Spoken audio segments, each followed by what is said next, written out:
recovered from the crazy. Come inside, rest your body on my heart, my baby. Come on in and caress your heart on me, baby. Come and rest your heart.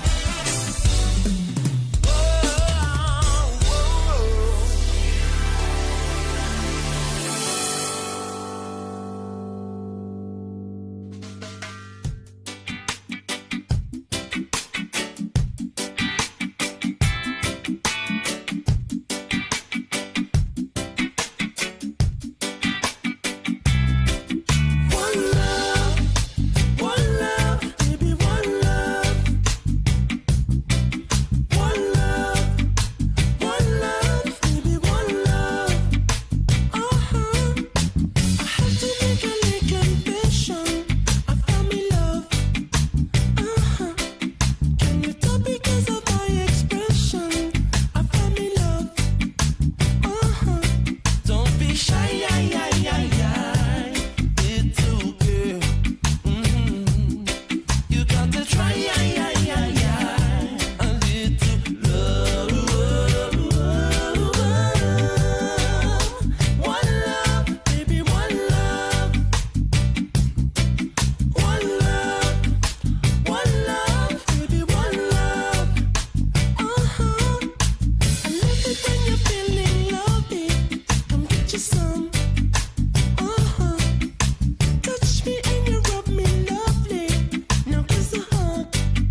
Me suffering and me wanna resuscitate. And me come hot stopping every time I come around.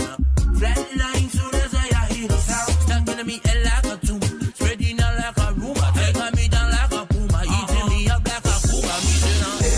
Every day I just can't get enough for you. I got you stuck up in my head.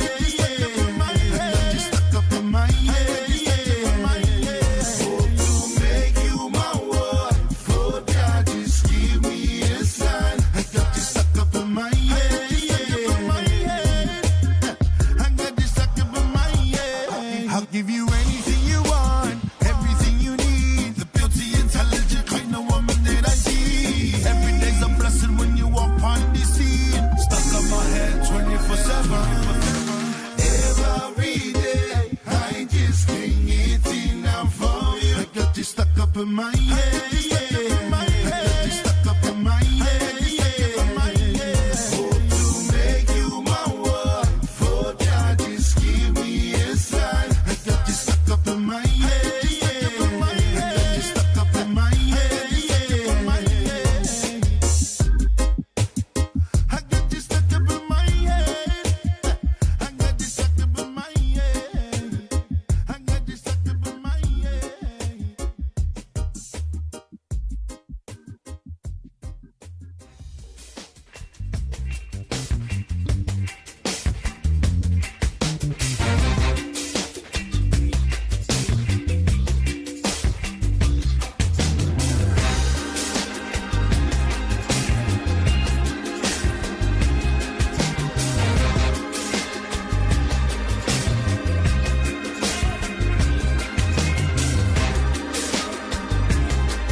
This is your captain speaking. Captain, I'm on star. This is above the international realm. Cruising at a very high altitude, obviously. We're about to come down and drop a little rhyme. Captain, I'm on star. Omega Marvelous. Merc 108 Dizzy. Dropping this. Yeah, my chick straight walking the aisles. Making dudes smile. I'll make a chicken smile or two if I have to. Rolling up along. This here song is the beginning of the beyond that we are headed to, dreaded to. I dreaded you with my flight path. Welcome aboard, let's take flight. You're headed for the friendly sky, take you out of sight. We got the mad fog rocking through the clouds, gonna take you way on up, you ain't coming down. Relax, let us cover the sky when you're rolling with the Rumbus crew. Take you mile high, Captain, I'm on star. What's it all about? Been assigned to this here show to drop a couple of flows. My bros know that when the flows go like for real, I'm like slow-mo, feeling that, healing that, rocking that, stealing that, fat track, jumping up, upon it, dropping facts and all the wax gifts broken into shattered pieces, antimatter pieces. I don't even think it matters, so that's how we blow up like wow. Rhombus in the sky, check the fire. Situation is in hand, funkified horror microphone plan. Take a stand with the conscious man.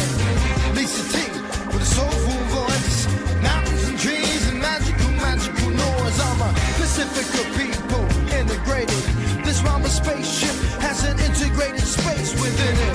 This racial disharmony we despise. Now I'm telling you to open up all eyes. And I'm a humanity flowing. I'm flowing as I bring the soul in. This is the way the funkified always ready for rolling. I got my eyes, I got my daughter's ride. And now we raise up the bar with conscious desire. Bring you higher, for the sounds of the form.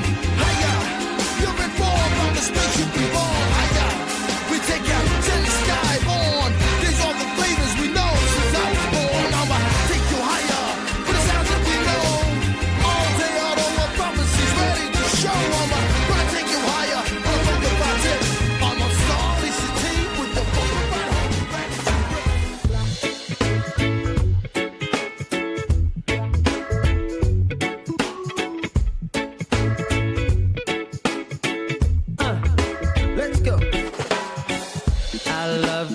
sweeter every day. You turn my switches on every single way. You got me tripping on your roots, I've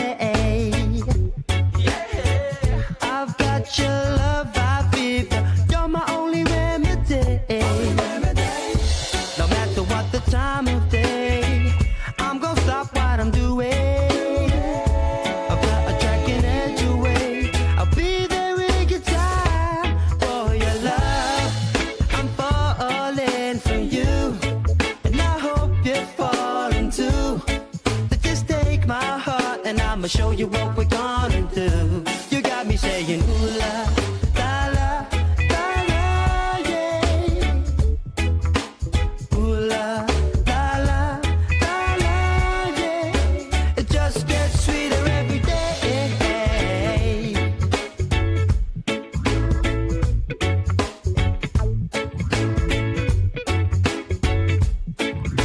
Stay with me.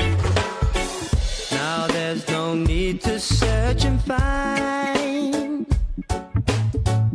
Your love could stop my heart. It's like I've been drinking wine. The color of our world soon gonna shine. I'll be a lifetime love, no pressure, take your time. No matter what the time of day, I'm gonna stop what I'm doing. I've got the tracking edge away. I'll be there in good time for your love. I'm falling for you, and I hope you're falling too. So just take my heart, and I'ma show you what we're gonna do. You got me saying ooh la la la la la, yeah. You got me saying ooh la la la la la, yeah. It just gets sweeter every day.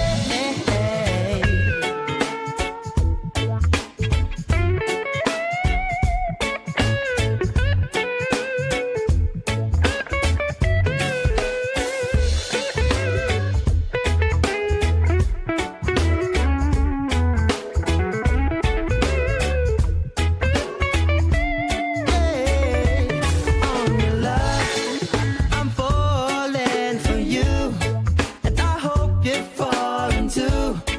So just take my heart, and I'ma show you what we're gonna do. You got me saying ooh la la la la la, yeah. You got me saying ooh la la la la la, yeah. It just gets sweeter every day. You got my love every day. Every day. You got my love every way.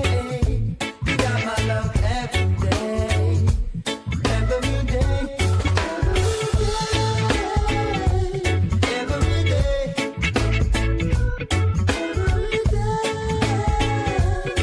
Every day.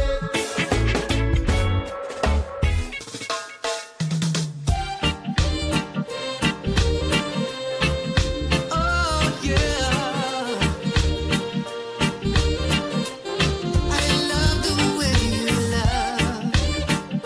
See, you can't get no better.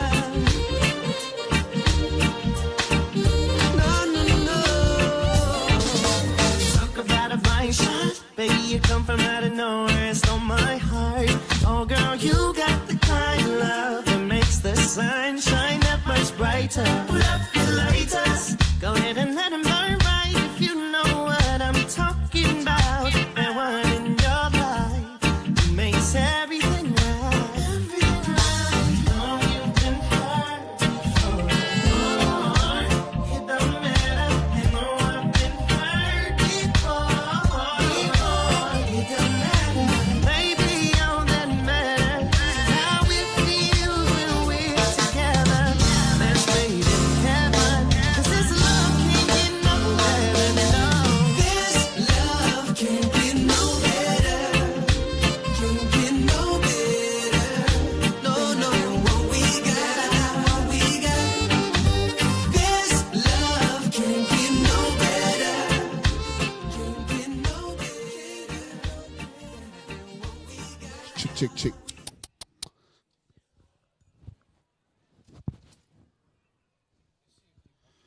Check, check, 1, 2, 1, 2. Check, check. Check, check, 1, 2, 1, 2. Kia ora.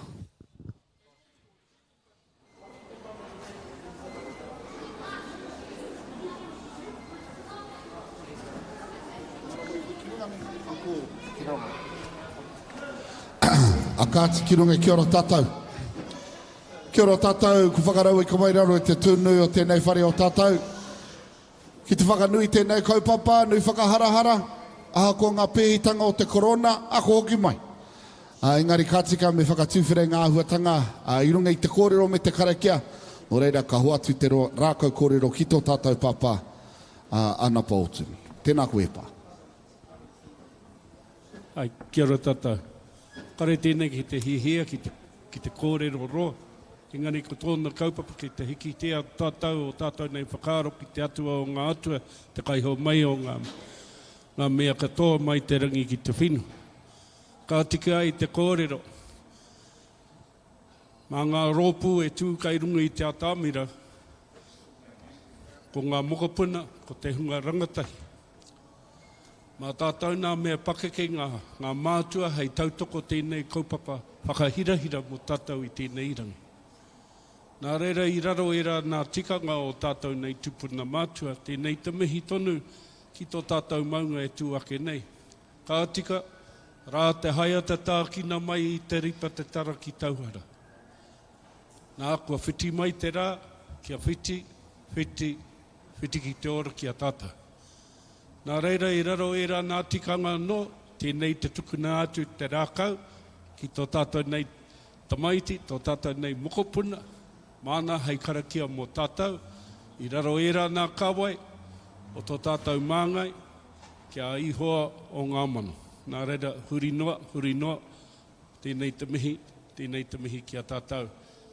E ngā pononga o ngā te Tūwharetoa, nau mai, ka tika, hoki mai ki tēnei kaupapa rangatira, mō tātou katoa. Nā reira, kai a koe te rakau. O tira kia whai kororia hono re haruria kia koe i hoa o ngā mano tua uri whaiuria ki tonu ki te rangi ki te whenu i te nui o tōna kororia. Kia whakahono re te atua i te matua te tama te wairua tapu me ngāna hera pono, ta tui hoki ngā tua kana wairua arepo me ka piriwiri tu hamura muna hoki ai tō rātu me tō koutou manga. Kia ta tui manero koutou ki wānga nui tēnei whakamuimiti o mātou. Hei tātiri hoki ai ngau katoa e whakapūkina na mātou ro tui tō koutou kororia taga.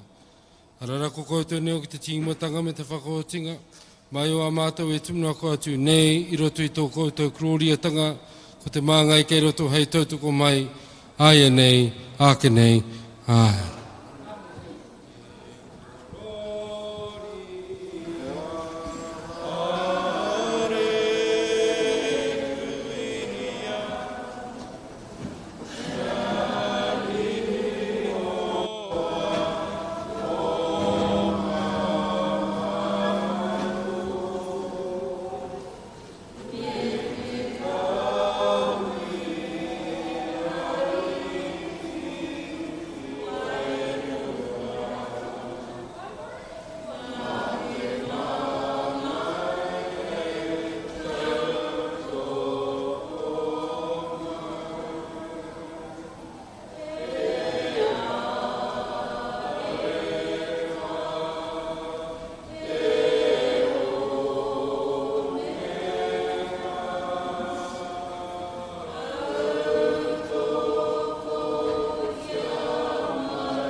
Reira tēnei te mihi, ka tukuna atu kei te hoki atu tēnei kaupapa, ki tēnei māngai o tātou, māna hei karanga hi ai ki o tātou nei mokopuna, kia tū kaha nei kei rungi te atomira. Nā reira, tēnā koutou, kia ora tātou. Kia ora anko. A te rātou kurahi e tūmai rā ko tongoriro koe mutuhanga, te whare o te ahi te kāinga o te konga tongoriro whare haruru, a tēnei au te tuohu nei. E whai whakaro ki rātou ko ngaru i te tirohanga kanui ki rātou ko wheturangi tia, a haere hoki atu. A tautoru e huna ai ngā kukua te mate ki te rua tupua, kia tupu kia rea ko ngā kākano whetu e piata nei te tuakiri o te rangipō. He tātai whetu ki te rangi, he tātai tangata ki te whenua huri noa, tēnā koutou katoa, ko whakarau ka mai raro i te tuanui o tēnei whare o tātou. I ai ki te kōrero, a tihei te mauri o te ora. Tihei te mauri o te ora, ko hoki mai ki wainganui a tātou i tēnei rangi, me te whakanui i tēnei kaupapa, e ki ana ko te Taiopenga o Ngāti Tūwharetoa. After 3 incredibly long years, it's back i te whānau. Ho mai te paki, te Taiopenga o Ngāti Tūwharetoa. Look, I'm so happy that we get to come back and celebrate our rangatahi. Kora te tino kaupapa o tēnei Taiopenga o tātou, ara ko te tūo a tātou rangatira I rungi I te papatū waiwai nei, me te whakātu nei o rātou ake puke ngā haka. What I also love about kapa haka is it's an amazing vehicle for our tamariki to grow holistically, tinana, physically, through ngā mahi. Hene ngaro, learning the kupu, learning the waiata, learning the choreography, and wairua, which is their reconnection with their culture through kapa. Nō reira, tēnei au te mihi nei, ki e nei o ngā rangatahi, ka whakaeke mai ki runga I te papatū waiwai I tēnei rangi tonu. Me te mihi anō hoki ki ngā kaiwhakarite o te kaupapa nei, ko roa te wā, e hoa mā 3 years is a long time to wait, to allow for a stage in which our rangatahi can come and perform. So it's great to have the Taiopenga back, and we've got 3 days of amazing kapa haka lined up for today. E hoama, hei whakamohio atu. We have some amazing kura standing today, including the likes of Te Puāwaitanga Kohanga Reo, Taupō Children's Corner Lakewood, Kimihia Kohanga Reo, Te Kura Taka Wainga o Taupō, Central Kids Lawton, and also Purere Hua. We also have Waitahanui Te Kohanga Reo, Te Kura o Waitahanui, Kuratau School, Turaki Teina, Hilltop, both 1 and 2, Te Kura Kaupapa Māori o Te Hiringa, ngā mātāmua o Te Kura o Hirangi, Reporoa College, Tūwharetoa Kana, Te Maunga I Kitea Teina, Ngāti Hine Mihi. We'll have our karakia before our final group of the day, which will be Te Maunga I Kitea, their Tuakana group. So, jam-packed, full of our rangatahi that will be gracing the stage to showcase their skills in haka. I actually just came back from a haka symposium that was held over in Whakatane on Friday, and to hear our wene o ngā tino toki o te ao haka talk about its importance and the role that kapa haka plays within our community, especially our Māori communities, it was really inspiring. So to go from that symposium to here to MC the Tūwharetoa Taiopenga Festival, for me personally, is both a privilege and an honour. Nō reira, nei rā aku mihi ki a koutou katoa, ko tai atinana mai ki tēnei kaupapa. So if I could, one more time, e te whānau, ho mai rā te piki paki. Put your hands together.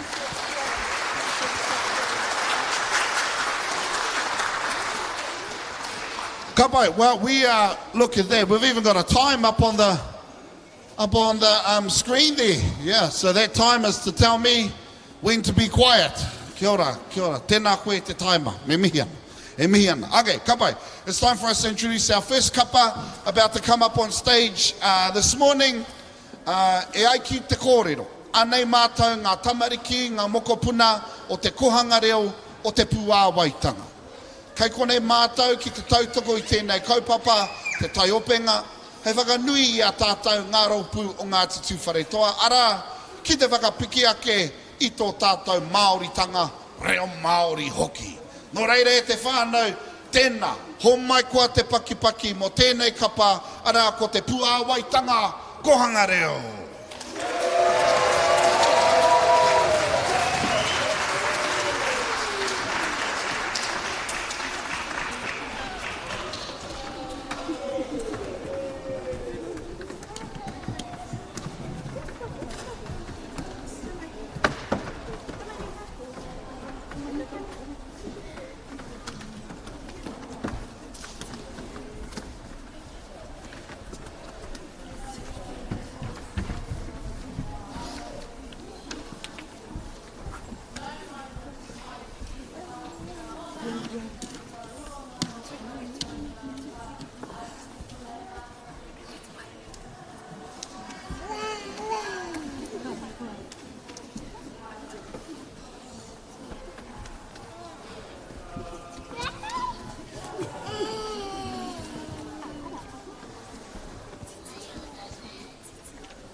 Te ata hua hoki e hoa mā.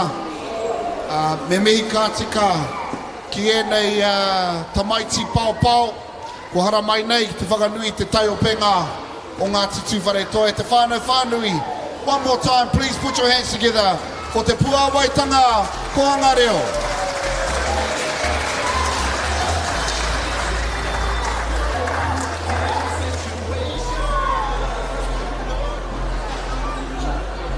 Koutou e tautai mai ki konei, ki tēnei whare o tātou nau mai hare mai. Nau mai hara mai, i runga i te reo karanga o te rā. Nau mai hara mai me nā manaakitanga o te wāhingaro. Nau mai mauria mai, a tō reo. Kia kaha no koe te aki, te poi nei wā tātou tamariki, te whakaeke mai rungi te papatū aiwai o tātou. So as you make your way in, nau mai haere mai, welcome. If this is your first time to the Tūwharetoa Taiopenga Festival, we welcome you with open arms. As I'm sure you're aware now, what happens here at the Taiopenga Festival is that we open our gates in between kapa. That allows time for those to leave and others to come in before our kapa take to the stage. Te oti, we are running on time. I am mindful though, this is still our second group. Te oti, kei te pai. We're going to get the mahi done. No reira, i tēnei wā, ka huri te aroa te titiro ki tēnei kapa. Ko e nei ko te kapa tuarua, te whakaike mai rungi te papatu waiwai tēnei wā. I just wanted to take time to acknowledge the tutors, Whaia Yvonne, Carolyn, Carly, Auntie, and also Rochelle. Thank you very much. Koutou e kaha aki kaha poi poi nei i o tātou tamariki moko puna. So without further ado, they are a small centre, mixed ages from 20 months to 4 years, but they are so happy to be here to perform on the stage today. Nō reira, e te whānau whānui. Please put your hands together for Taupō Children's Corner. Taupō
You know, to be fair, we don't get many opportunities where our tamariki as young as kohanga reo are able to come up on a stage such as this one in front of all of you people. So to be able to build that within our tamariki at such a young age here at the Taiopenga is incredibly special. So to be fair, we've missed it over the last 3 years. So it's great to have it back. E te whānau whānau, please one more time put your hands together for Taupō Children's Corner Lakewood. Now, e te whānau, before I forget, he wiki nui whakaharahara tēnei, e te whānau koea nei ko te wiki o te reo Māori, homai te pakipaki! O reira koutou mā kia kaha te whāngai tō tātou reo rangatira, kia tātou tamariki mokopuna, kia kaha te kōrero i te ao, i te pō, i te pō, i te ao. I tell you what, if you're one of those New Zealanders who don't like to hear that Maori language, you've come to the wrong place here, wama. Aka kōrero tātou i te reo Māori, ki tēnei o ngā papatu waiwai, ki te whakanui tō tātou reo rangatira anō hoki. And that's another great vehicle of kapa haka. Kapa haka allows us to express ourselves in our native tongue. And to have our tamariki as young as kohanga reo come up on stage and do that is not only a privilege but an honour to see. So, he nui te mihi ki a koutou tamariki mā. Koutou kohara mai nei ki te whakanui tēnei kaupapa. Now, if you are a parent, I encourage you, please make as much noise as possible. Yell, scream, cheer, everything. Our tamariki need to feel welcomed as they come up on stage, and that's your job. That's your only responsibility for today, is to make our tamariki feel happy and feel privileged to be on our stage today. So, kia kaha no koutou te tautoko I a rātou. Later on today we'll be having a bit of a, hopefully a bit of a kōrero with some of our vendors that are here today. We've got some kai vendors outside and also some of our iwi entities here on the inside where they're providing some information around the services that they provide for our whānau. So we'll talk more with them hopefully later today and have a bit of a kōrero around what to expect. But again, 3 days, e hoama, we've got 3 days of kapa haka coming up, and really looking forward to seeing our tamariki on stage again after 3 long years due to COVID. COVID restrictions unfortunately meant that we've missed out on quite a few events, regional events here in the Taupō district o Tira Hurino i Ngāti Tūwharetoa. I'm mindful that not only did the Taiopenga unfortunately have to stop due to COVID restrictions, but also our Tūwharetoa Marae Sports Challenge, they had to stop due to COVID restrictions. So to hopefully have these annual events back is going to be massive for our whānau and our iwi. Nō reira, e hari koana te ngākau, e kore e kore. E koana nā runga noi te whakaro, kai ke panuku, kai ke tangaro i rote ngā mahi. Nā te tūngā wene kaupapa nui whakahirei. Nō reira, aku mihi kia koutou. Also wanted to take this time also to acknowledge those that are watching online. We've got an online link available to our whānau. You can find that on the Tūwharetoa Taiopenga Facebook page. There's a link there, and they're providing a live stream for all of our whānau who could not make it today. I know there are some whānau that are working at the moment, that are at their desks, and they've probably got it on their phone somewhere next to them, and they're watching our live stream today, so tēnā koutou. But we've also got people watching from Huri Noi Te Ao. We've got our whānau over in Australia tuned in to get their dose of tūwharetotanga, nā te pai o ene papahotanga. So, kora te painga o te hangarau e huama. That's what's great about technology, is that we're able to stream our beautiful kaupapa to the homes of our whānau who couldn't be here today. I also wanted to acknowledge one person in particular, ko roa te wā ko tūia hei pautoko manawa mokuake, ara kora ko tō tātou pāpā te kanawa pitiroi, ia te tau, ko ia tete, hara mai ki te tautoko i te kaupapa nei. Engari ngā te pānga mai o te māwiwitanga tētai e te hare mai. Nō reira, tēnei o te tū whakaiti nei me te mihi ki aia. Me te mihi ki aia, me te mihi anō hoki ki wā tātou kaumātua, kāre tā te hara mai tēnei rā. I acknowledge our whānau, especially our elders, our taikura, who unfortunately can't be here today due to illness. So I acknowledge their presence here a wairua. Ki te whakanui tēnei kaupapa. Nō reira, he nui te mihi, he nui te mihi, he nui te mihi. Ka pai.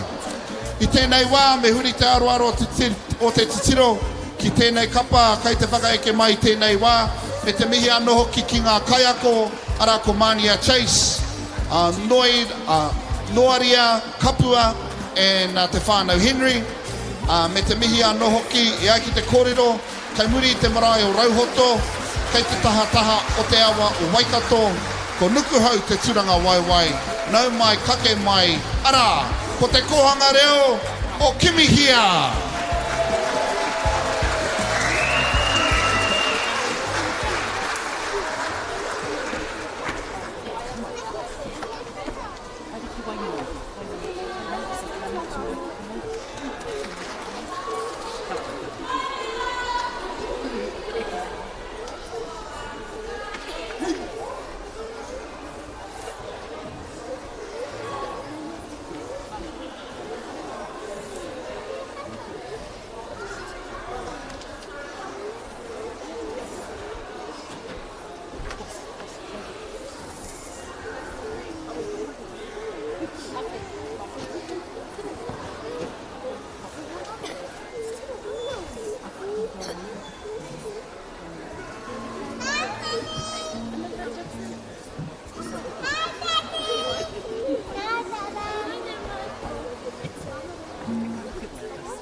Go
tawa, ko te hua tawa, he papai no mua. Ko te hua tawa, he papai no mua e.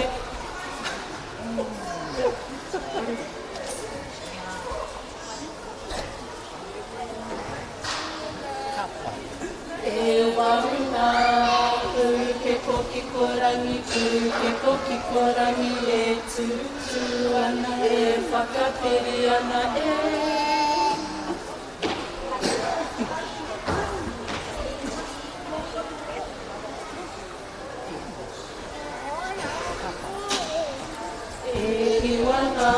Te mawhero ka te rianga, toke mawhero e nari me tīmata kia.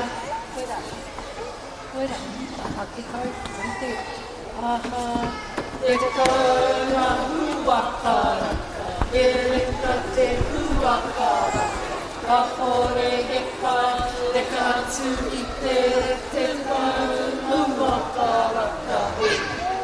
Wai te whakamutina, ko te pū.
Nau mai hoki mai ki tēnei kaupapa nui whakaharahara rā ko te Taiopenga o Ngāti Tūwharetoa e te whānau whānui. Please, one more time, put your hands together for Kimi here, te kohanga reo.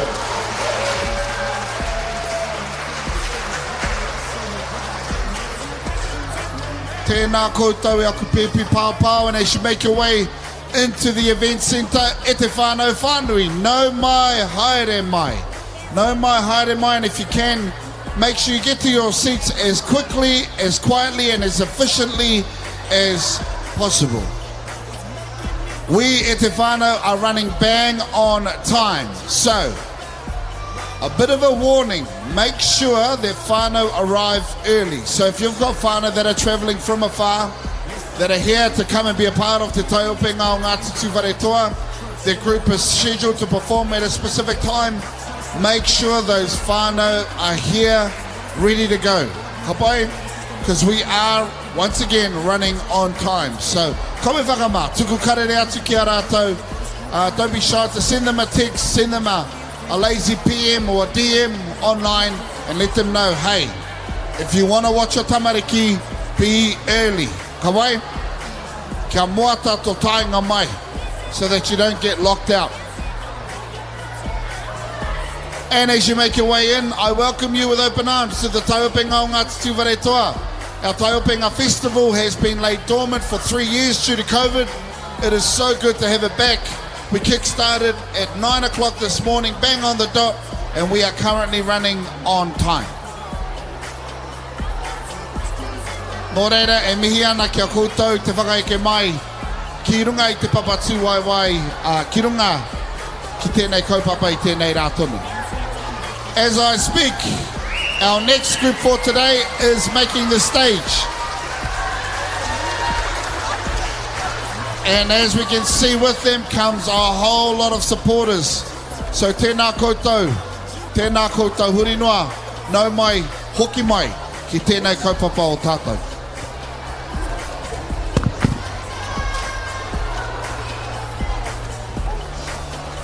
Hands. Whew.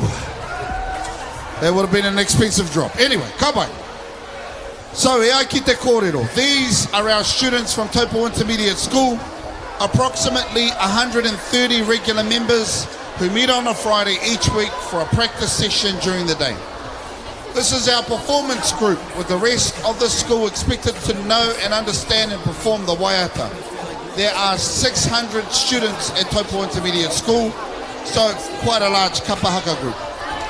Within the structure of these kapa haka groups is the boys class, who must be in this group as a part of their leadership program. Our tutor, Mr. Wiremu Clark, a very proud tumuaki I tēnei kura, and is excellently supported by two of his kaiako, Ngā Wahine Toa, Rāna Kili, and also our Year 7 academic class teacher in Karen. The boys class teacher and also acting deputy principal. This has been very difficult for all schools in getting our group together for practices, but we are here today along with all of the kura and appreciate this opportunity to perform today.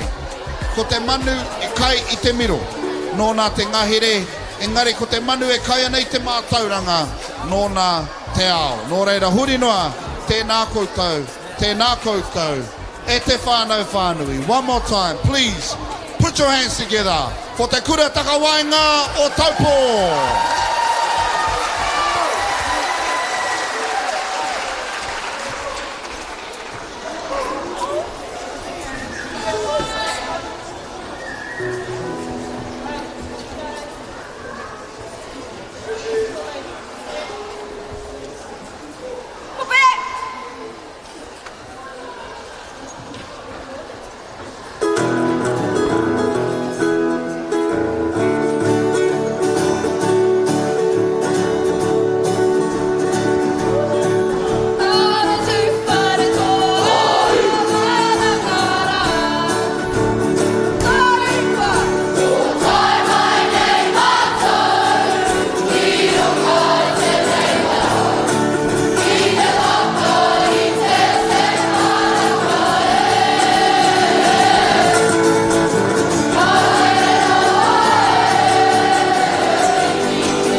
They are consistently one of the biggest schools to grace the stage here at the Tūwharetoa Taiopenga Festival. This year is no different. E te whānau whānui, please, one more time. Ho mai te piki paki paki. Put your hands together for te kura taka wainga o Taupō.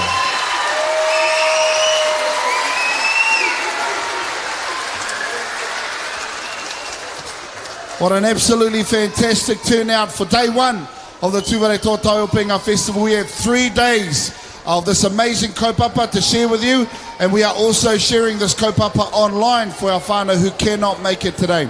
If you would like a link to the Tūwharetoa Taiopenga Festival that you'd love to share across your networks, then make sure you head to the Tūwharetoa Taiopenga Facebook page. The link is there. Share it around with whānau and friends. Those who cannot make it due to work commitments or maybe living overseas or abroad, don't be shy. Share the link with them across your social media platforms. Let them know that they can access the festival free of charge and online. Nō reira, kia kaha no koutou te tūhono mai ki tēnei kaupapa nui whakahirahira.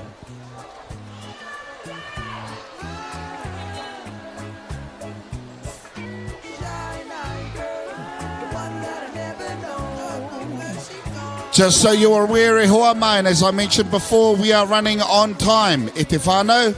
So make sure you text or message those whānau that are coming in to let them know to be here before the kapa starts. The last thing we want is for them to be left outside. So kia kaha no koutou.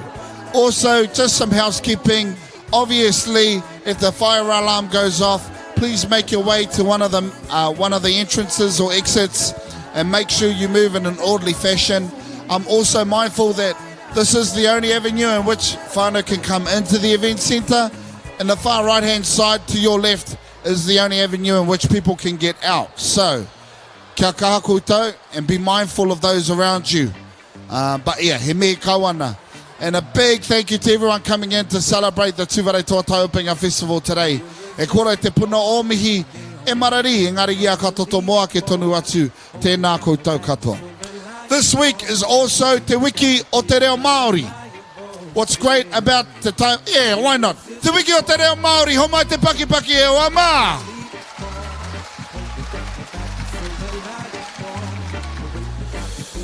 I'm mindful of those who have paved the way to make Te Reo Māori normalised within today's society.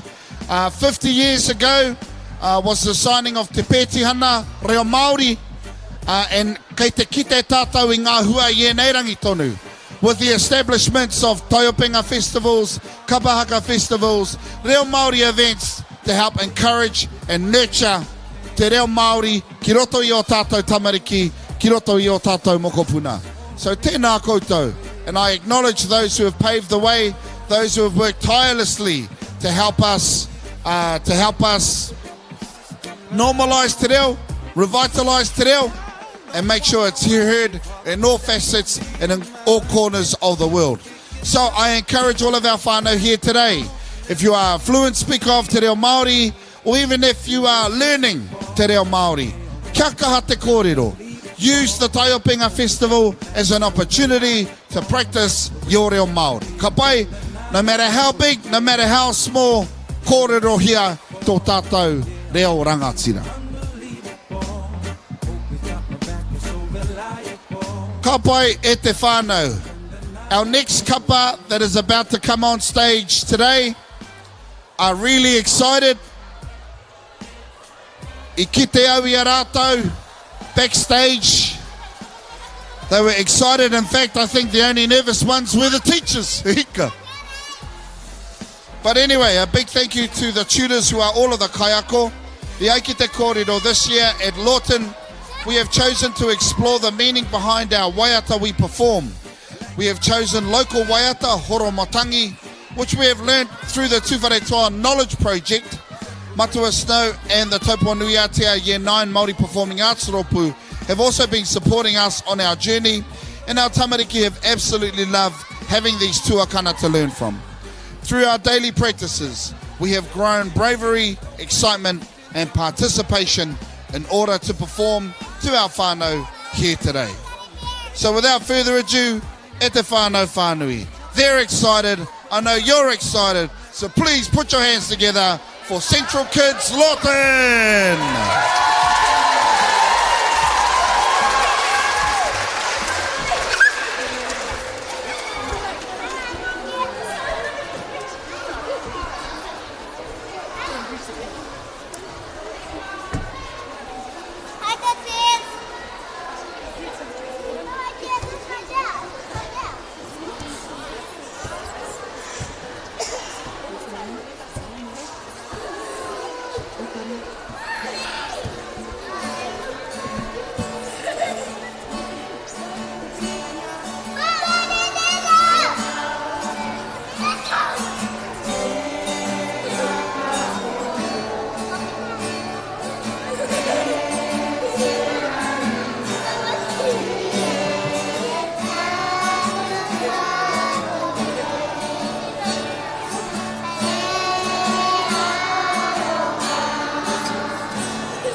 He nui te mihi.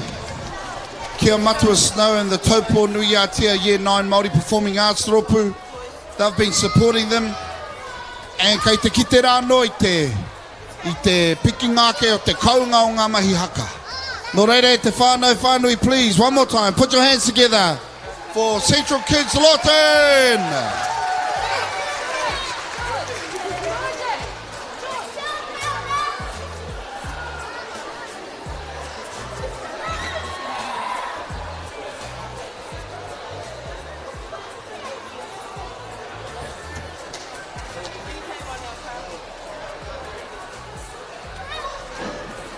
All right, te whānau, we've been doing a fantastic job of getting through our kapa today.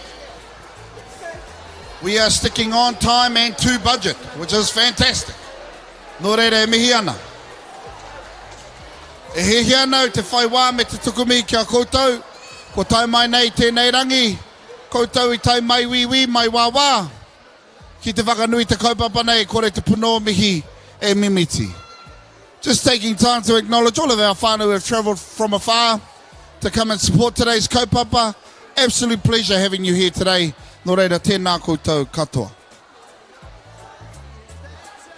E te whānau, just a quick heads up. We'll be having a little paku whakatā for maybe 5 or 10 minutes shortly. And then after that, we'll have a bit of a competition before kicking into our other kapa for today. Just a quick heads up in regards to that kaupapa e te whānau. Otherwise, ko tai te wā, me huri te aro te titiro I nai nei ki tēnei kapa kai te whakaeke mai I tēnei wā tonu. Make some noise if you came all the way from Tūrangi. Tēnā koutou, a lot of proud parents in the crowd this morning, and so it should, and nannies, yes, and nannies. Sorry, you all look so young. I didn't realize you were nannies. Oh, kōrero. Engari, he maringa nui no mātou. We are so grateful to have so many groups from throughout the region outside of Taupō come to celebrate today's kaupapa. So I acknowledge our whānau o te hapori o Tūrangi, ko hara mai I tēnei wā ki te whakanui te kaupapa nei. So without further ado, ladies and gentlemen, please make them feel welcome to the stage. Put your hands together for Pūrerehua!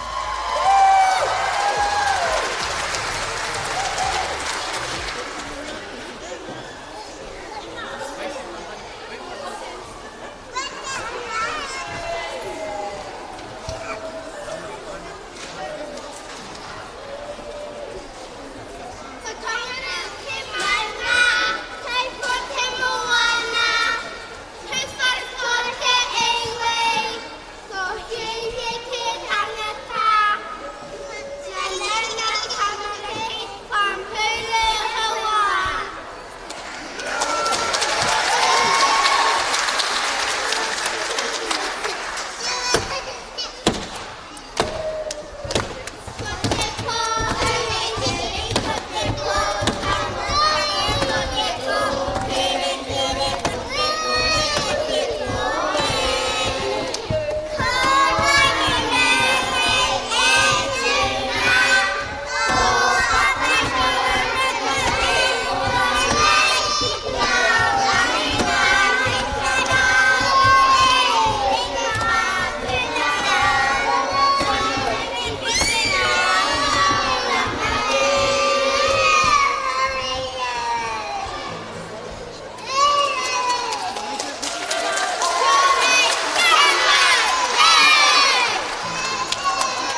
Hui, e te whānau whānui. One more time, please put your hands together for Pūrerehua.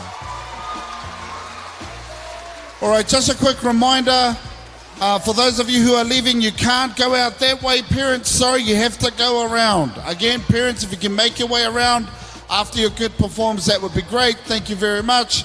As you make your way in, no mai, haere mai. Welcome back to Te Taiopenga.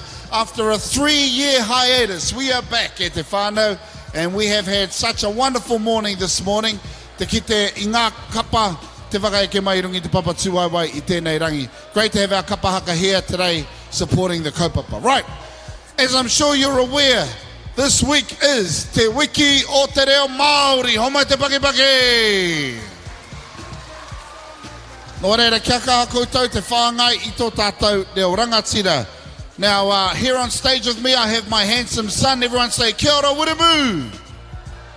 Oh, that was terrible, ngā Tūwharetoa. We can do better than that. Say, kia ora, wiramu. Wiramu has with him some taonga that we're here to give away. These are thanks to the Tūwharetoa Māori Trust Board. In here we've got a wai, a pātara wai, and we've got a pōtai and a tihate. Ka pai, nō reira, we're looking for 3 contestants to come up on stage, and you are guaranteed a prize. So by show of hands, put your hands in the air if you want to come up on stage. I'm looking up the back there, yep. Ka pai you, haramai, yep, haramai, yeah. Kuruatahi, haramai. Koi atu, one more. Oh, over here, okay. Yeah, is that a yellow t-shirt? Yeah, haramai, yeah, kukwe, haramai.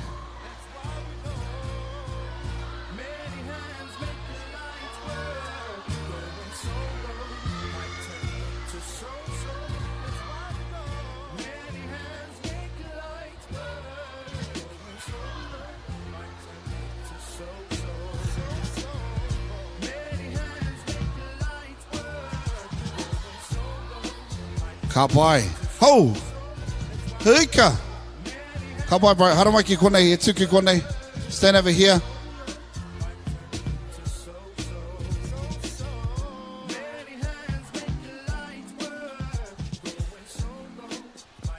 Ka pai, haramai, e tuki konei. Awesome. Oh, haramai. All right, e te whānau. Homai kua te paki mō ngā rangatahi nei. Ka pai ma bro, harama. Che, ko e tō ingoa. Wati. Yeah? Wati. Che, everyone say, kia ora Wati. Che, kia ora bro, ko e tō ingoa. Te kāwau. Che, everyone say, kia ora te kāwau. Kia ora sis, ko e tō ingoa. Eddie. Everyone say, kia ora Eddie. Kia ora, what's your name? Zoe. Everyone say, kia ora Zoe. And last but not least, ko e tō ingoa, bro? Jordan. Everyone say, kia ora Jordan. Okay, so how this is going to go is, because it's Te Wiki o Te Reo Māori, all right? We're going to be asking questions that are based around Te Ao Māori. Now, don't worry, because this is also about audience participation. So, audience, if you know the answer, don't be shy. Umere atu ki ngā tamariki, okay? You can yell it out to our kids.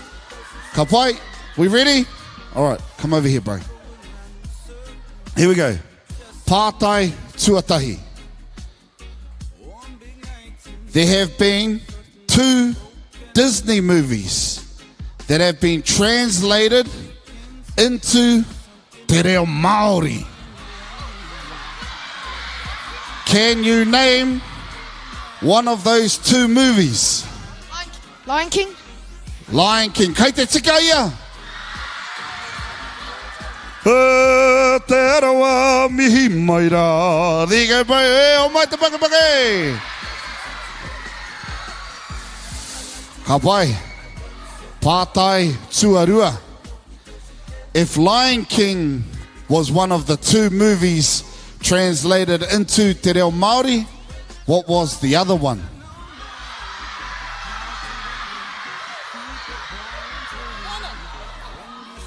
Moana. Moana. Hey, o mate pake pake.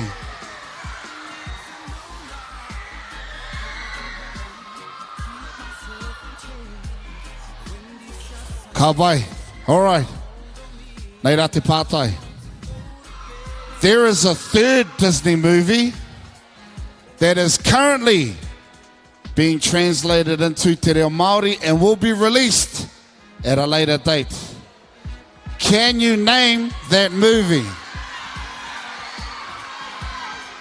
Frozen. Frozen! Che, ka pai koe te tuahine anei. Too much. Ka pai. Ooh, okay. Next question. This is a waiata-based question, okay? So there is a song that is now globally known around the world thanks to TikTok. And it goes a little something like this. Tā rei rei a tapa, kona nua tapa, tapa kona nua koi ana taku pua. Can you name the Māori artist who was involved with that?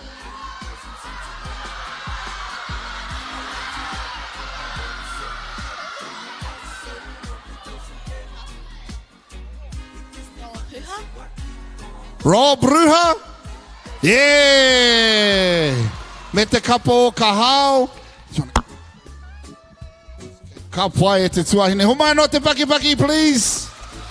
Yeah, don't worry, we've got a prize coming last but not least. I mentioned earlier today, because you look pretty brainy, so I'm going to ask you the hardest question. Yeah. So, it's a very important year this year, Mō Te Reo Māori. In fact, we celebrate quite an important milestone since the signing of the Pētihana Reo Māori. Man. Can you tell me how many years ago that Pētihana was signed?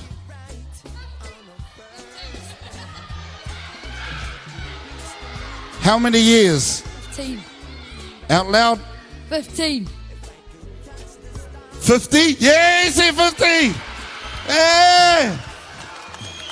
Kia kaha te reo Māori! No, mabai, homa kia rima. All right. Tēnā tātou. Mihi ana ki o tātou rangatahi. Me te mihi ana hoki ki tō tātou reo rangatira.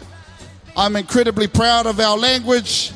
I'm incredibly proud of its progression over the last 50 years. But I'm also excited at what our reo is going to look like in the next 50 years. But we definitely feel an air of responsibility as parents. Kia kaha no tātou. Kia kaha no tātou te whāngai i tō tātou reo rangatira. Kia tātou tamariki, kia tātou mokopuna. It takes 3 generations to heal a language. So, mena ko koe tērā, I encourage you, take on that challenge, because it's definitely something you won't regret. Nō reira, kia kaha no tātou, te kōrero, te ako, i tō tātou reo rangatira. One more time, homai te paki e te whānau.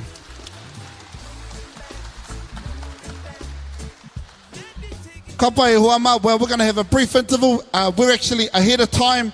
That's how amazing we are here at the Taiopenga Festival e te whānau.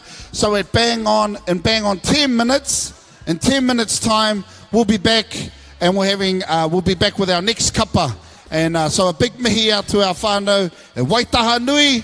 Our kohanga reo will be up shortly. Kapai. But in the meantime, enjoy our waiata, enjoy each other's company, and take time to introduce yourself to the person next to you, ne? I'll be back shortly. Huri noa, kia ora tātou.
Ka pai. Aka tikirunga kia ora tātou. Through you, flying, high-in, Freddy, voodoo, lucid, Ka pai.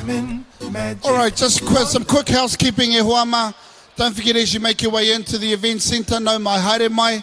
But please, you have to exit out to my right, to your left.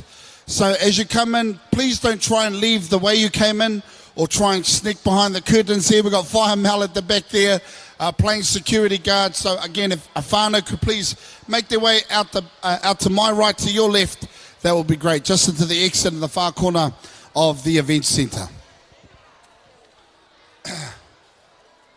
As I mentioned, it is Te Wiki o Te Reo Māori. We are celebrating Māori Language Week. For some of us, celebrating Māori Language Week is celebrating Māori all day, every day. Nō reire mi ana kia koutou ngā kai hāpai tō tātou reo rangatira. But I just wanted to share with you something that I thought was pretty exciting with regards to Te Reo Māori, and it was announced as a part of Te Wiki o Te Reo Māori, and that was the new Kiriata Hou. That is the new Disney movie that they'll be translating into Te Reo Māori, which is Frozen. So we'll be hearing songs like Let It Go in Te Reo Māori, or Do You Wanna Build a Snowman? Hey, so really excited. But what I'm most excited about are the people, the talent that will be voicing these characters. So i pā mai te rongo, Anna will be played by the incredibly talented Jaden Randall. But Elsa will be played by Tūwharetoa's own Awhimai Fraser. How cool is that? As we all know, Awhimai is an amazing talent, both on the television and on the stage. So to hear that she's going to be a part of Frozen Reo Māori is absolutely amazing. Ka pai. Playing Olaf will be Pere Wihongi. Christoph will be played by Kawiti Waitford. And also Hans will be played by Tūwharetoa's own James Tito. So homai te paki e wama. Now, if you got to watch the Disney movie The Lion King in Te Reo Māori, you would have noticed the different dialects that were used within the movie itself. For example, the lions took on the dialect of Tainiwi Waka. Pumbaa and Timon had the dialect of Ngāpuhi, me ngā uri o te nota. Zazu took on the dialect of Whanganui, and Rafiki took on the dialect of Tūhoi. For the Frozen movie, we've been told that there will be another 4 mita that will be celebrated. One of them will be Te Reo o Ngaitahu. Another will be Te Reo o Rangitane. Another will be Te Reo o Te Tairāwhiti. And the 4th mita that will be celebrated as a part of the Frozen movie will be Te Reo o Ngāti Tūwharetoa. Mō reira, ai, e hari koa na te ngākau, me te rongo ki e nei kōrero. And again, these were all announced just yesterday as a part of Disney Reo Māori and as a part of Te Wiki o Te Reo Māori. Nō reira, me whakanuia ka tika.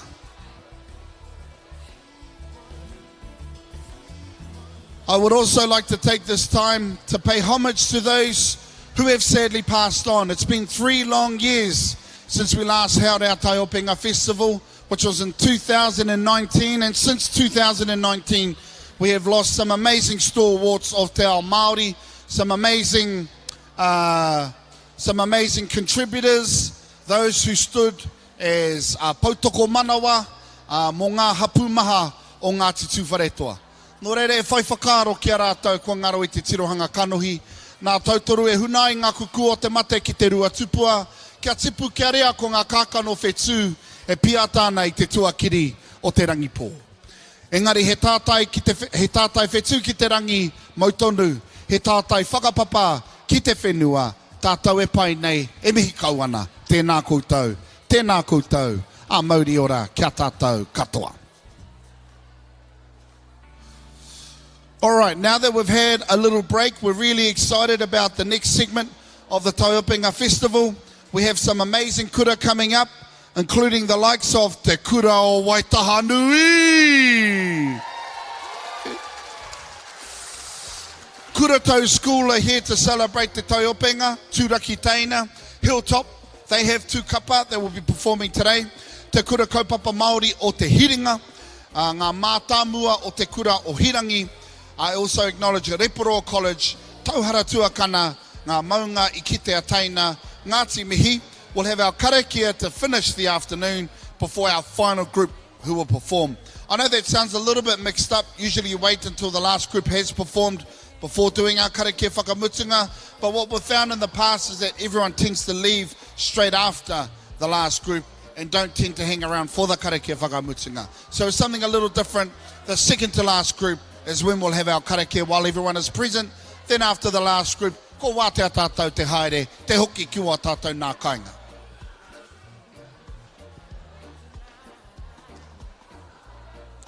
I'd also like to take this opportunity to acknowledge those who are watching online. Kawe warewari a koutou. Don't forget to tell your whānau and friends who are unable to make the Taiopenga Festival over the next 3 days. They can watch a live stream online. It will be broadcasting for all 3 days, and that link is now available via the Tūwharetoa Taiopenga Facebook page. If you click on the Tūwharetoa Taiopenga Facebook page, the link will be there. Make sure you share that around your social media platforms. If you're into TikTok, if you're into Instagram, maybe Facebook is still your thing, e pai ana. Make sure you grab that link and share it around with whānau and friends so that they can tune in from anywhere throughout Aotearoa and from anywhere around the world. Traditionally, when we stream online, we have a lot of whānau that are tuned in from Australia. Those of our whānau who haven't been home in a long time but want to reconnect, the live stream allows them to do that. Kora te paenga o ngā hangarau a te Pākehā e Hoama. That is one of the great things about technology, is that we're able to utilize it to help shape our future, but also to help te whāngai nei I ngā mahi ahine te rehia kia rātou I te kāinga. Ka pai, nō reira, e hoa maha. Kei te whakaeke mai tēnei o ngā kapa I rungi te papa tūwaiwa I tēnei wātonu.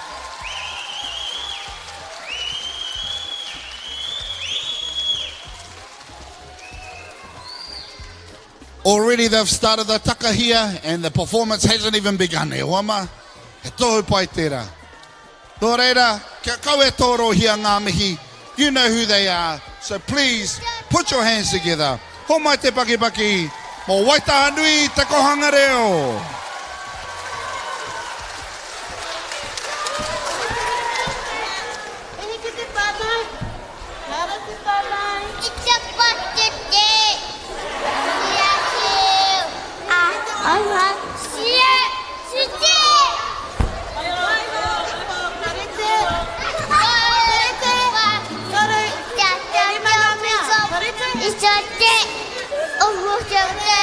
Go!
Oh, I love that so much. For most kapa, it's hard to get our mokopuna on the stage. For Waitaha Nui te kohanga reo, it's hard to get them off the stage. Oh, once they discovered those microphones, it was over, wasn't it, whānau? Hey. He te whānau whānui, please one more time, put your hands together. Waitaha Nui te kohanga reo.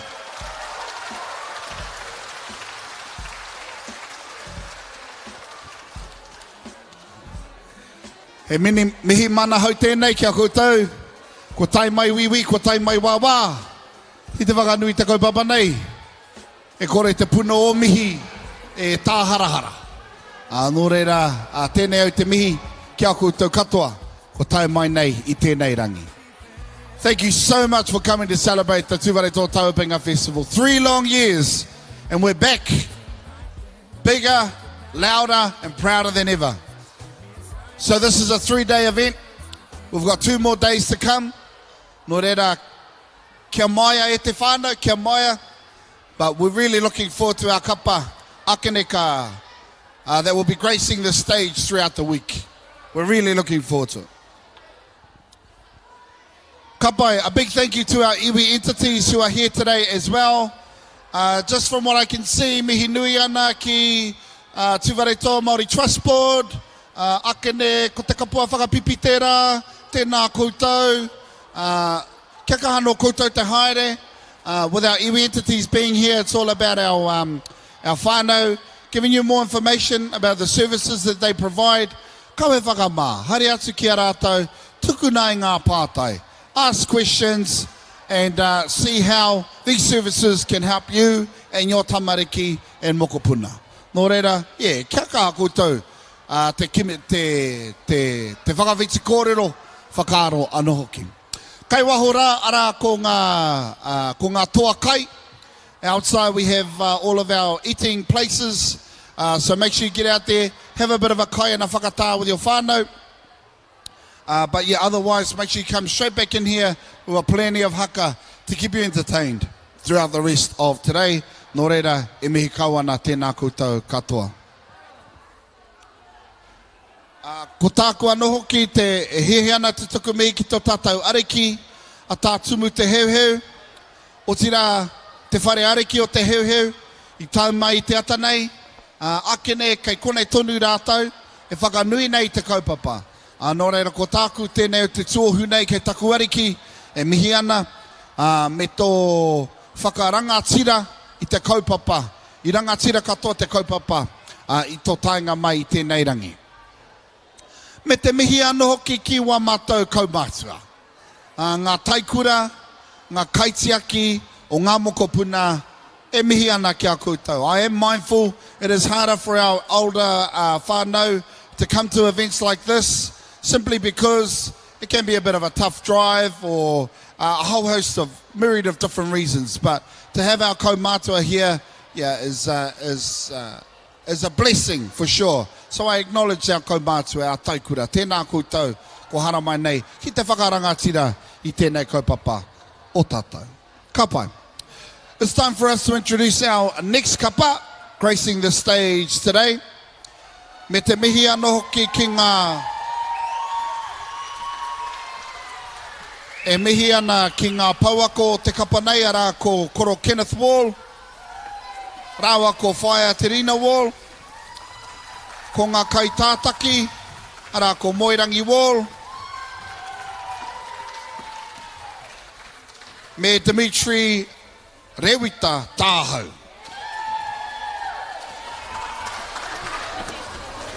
E ai ki te kōrero mai te awa te atua ki tauhara maunga.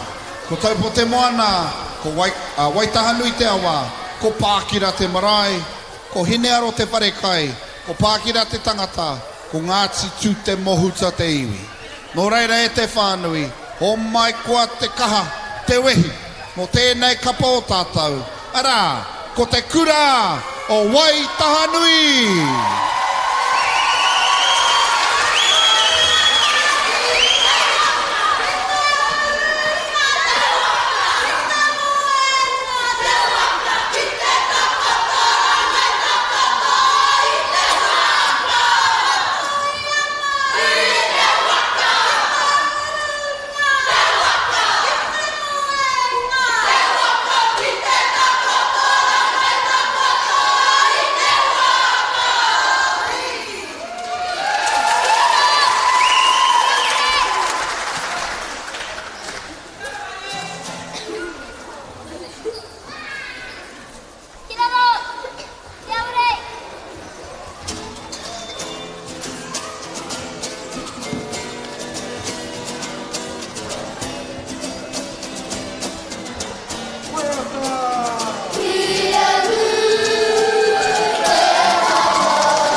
kai.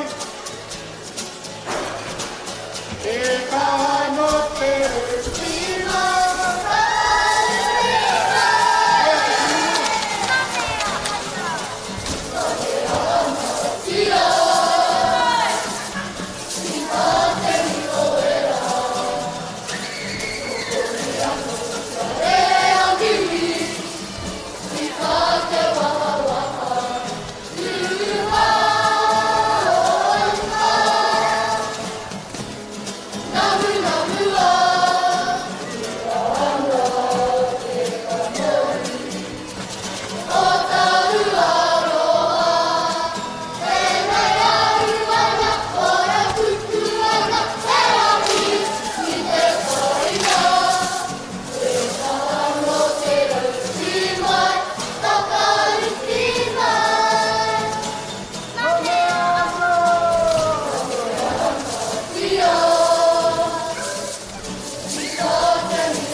Mai te awa o te atua ki te hara maunga, ko taipo te moana, ko waitaharu i te awa, ko pākira te marae, ko hine aro te whare kai, ko pākira te tangata, ko Ngāti tū te mohu tā teiwi, a tihei, mauri ora, ho mai no te paki mo te kura o Waitanui.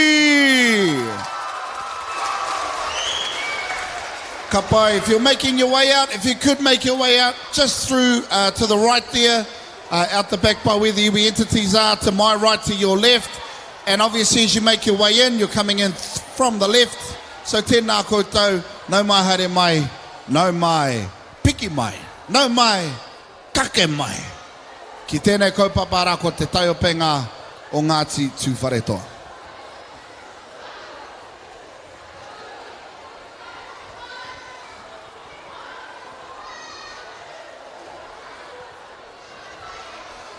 Tō mātou wai mari e, kei konei, kei Ngāti Tūwharetoa.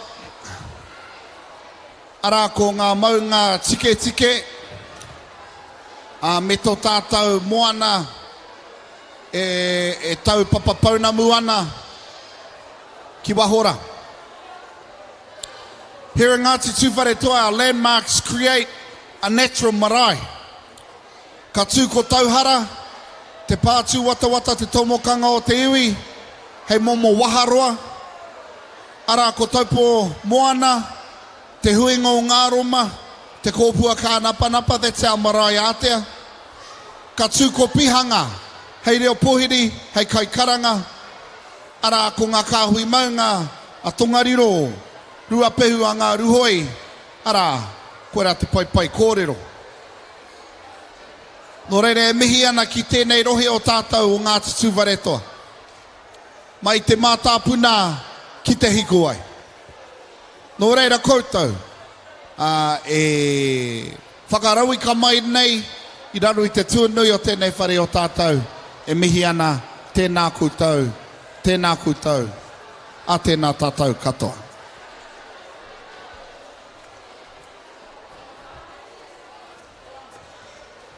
As you make your way in, if you could please try and find your seat as quietly and as efficiently as possible. We here are running on time and under budget. No, just kidding. We're running on time e te whānau. Yep, we're doing our best to keep it that way, just so that those that are travelling from afar arrive, had a good time, and they're able to watch their mokopuna on stage today. We are pretty much nearing the halfway mark if we haven't exceeded it already. And it's been a real pleasure to have our tamariki on stage. Te whakakanohi nei. I a tātou Ngāti Tūwharetoa, me te whakakanohi anō hoki I ngā mahi a hine te rehia a tāne rori. So without further ado, it's time to introduce our next kapa to the stage. Ladies and gentlemen, if you could, please put your hands together. Ho mai te paki mō Kuratau School.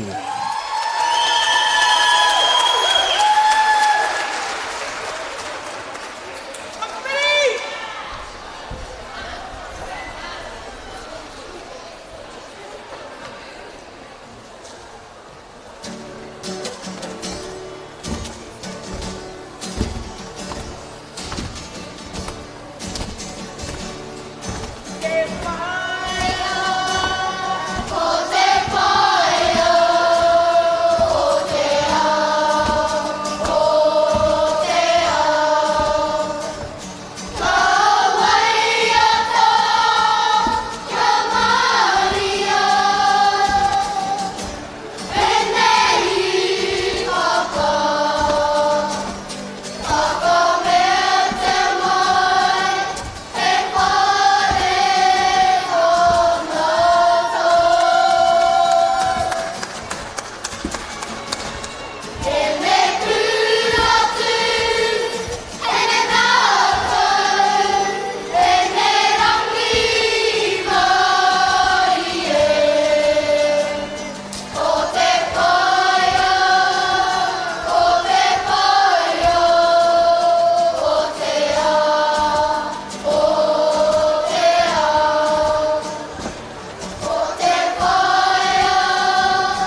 Te rawe hoki e te whānau. Me te mihi anō hoki ki a koutou ngā kaitautoko. It's important that we show support and love to our tamariki on the stage today. It's great to see that reciprocated in haka. Nō reira, ho mai anō te pakipaki mo te kura o kuratau.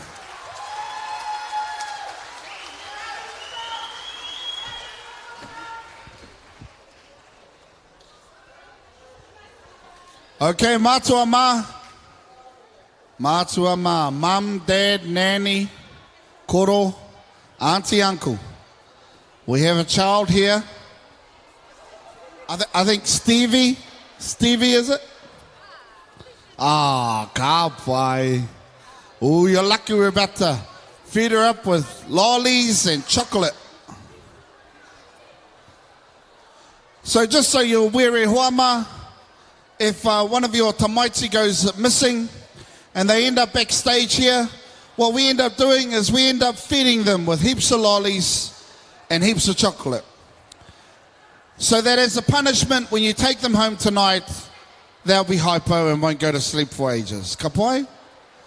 So that's how we deal with lost tamariki here in Ngāti Tūwharetoa. We feed them up on lollies and chocolate. Ka pai? So kia kaha te maui o tamariki if you want a good night's sleep tonight. Ka pai? He whakatoi nohu e tātou ma. He whakatoi nohu. Okie dokie, it's time for us to introduce our next kapa for today. But I am mindful we do need our whānau to come in and be seated. So if you are on your way into the event centre, first and foremost, no mai haere mai. But secondly, if you could make your way to your seats as quickly and as efficiently as possible, that will be much appreciated. We have plenty of seats both up on the left and right hand side, and there are still a few seats up the front here. If you are a parent and you may have a device on you, you want to record your child and get that extra zoom going, kei te pai, hara mai ki te whāriki nei. But it's time for us to introduce our next kapa. E mihi ana ki ngā paua ko te kapa nei ara ko Whaia Chelsea, rawa ko Mrs. Hape, ko ngā kaitātaki ara ko Ariana, ko Angus, rātou ko Jack. E ai ki ngā kōrero nei. Tūraki School is situated in Taumaranui. Specifically where the Ongarue and the Whanganui awa meet at Ngā Huinga. Taumaranui is situated between three major iwi, Ngāti Maniapoto, Ngāti Tūwharetoa, and at the centre, Ngāti Haua. All students whakapapa to all three iwi. Their waiata that they will sing today are a mixture of well-known waiata. This ropu is made up of year 1 to year 3 students who are all new to the Tūwharetoa stage. So with that being said, please make sure you make them feel welcome. Ladies and gentlemen, if you could, homai te piki paki paki. A big round of applause for Tūraki Taina.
Te rau e hoki.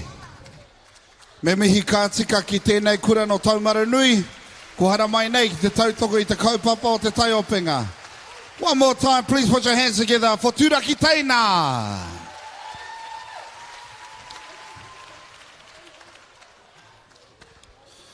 Again, just a quick reminder to parents, if your tamaiti has just performed and you want to exit, make sure you exit out this way. A lot of our whānau have a tendency to follow our kapa back through the curtain.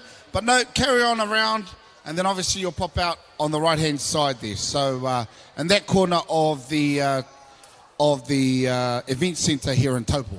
And as you make your way in, no mai ho haere mai, no mai tauti mai ki tēnei kaupapa o tātou. It's so good to have the Tūwharetoa Taiopenga Festival back after a 3-year hiatus. 2019 was the last time our kapa graced the stage. So it's great to have them back again in 2022 to celebrate this auspicious occasion. With obviously the passing, I guess, if you will, of COVID, it's allowed us and afforded us the opportunity to hold events like this again. Unfortunately for te ao Māori, a lot of the events that we hold dear to our hearts had to actually be postponed or cancelled due to the COVID restrictions. This not only included the Tūwharetoa Taiopenga Festival, but also the annual Tūwharetoa Marae Sports Challenge, which is usually held in Tūrangi in January.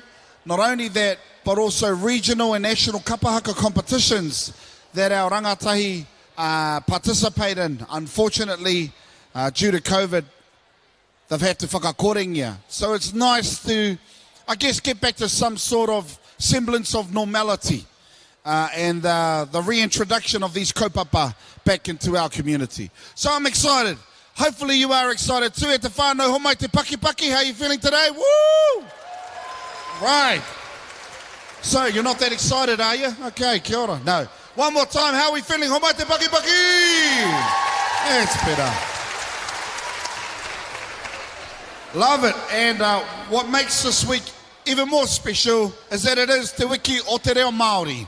So we are not only able to celebrate the language through the performances that are on stage today, but there's an opportunity to celebrate the language with people here today as well. Please try and utilize the language, however little, however lot you have, utilize it. Give it a go, kōrero te reo Māori. Ka pai.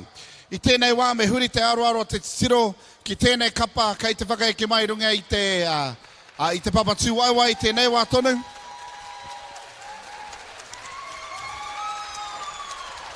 Now, this school has actually 2 groups performing. So this is the first of those 2 groups. Ka pai? So, the tutors are Matua Grant and Andrea Watts.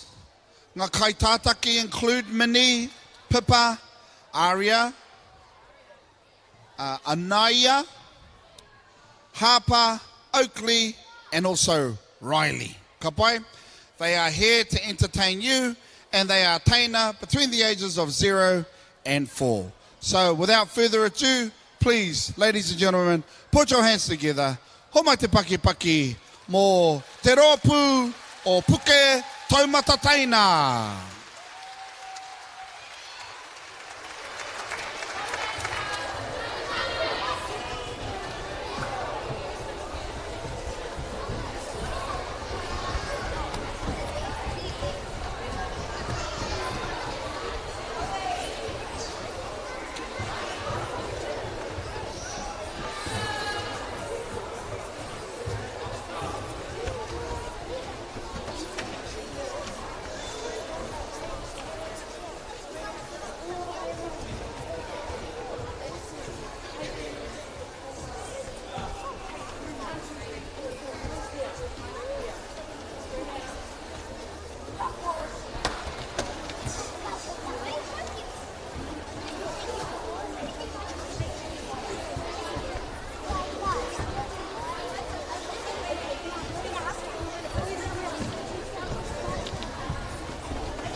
Ko tēnei kapa,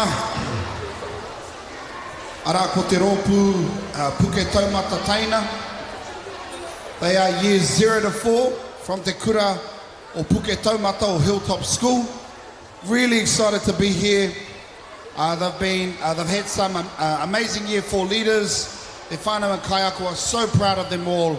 And yeah, love seeing their amazing smiles on stage. It was lovely to see that personified in today's performance. So if you will, one more time, homai te paki paki, mo te rōpū Puke Taumata taina.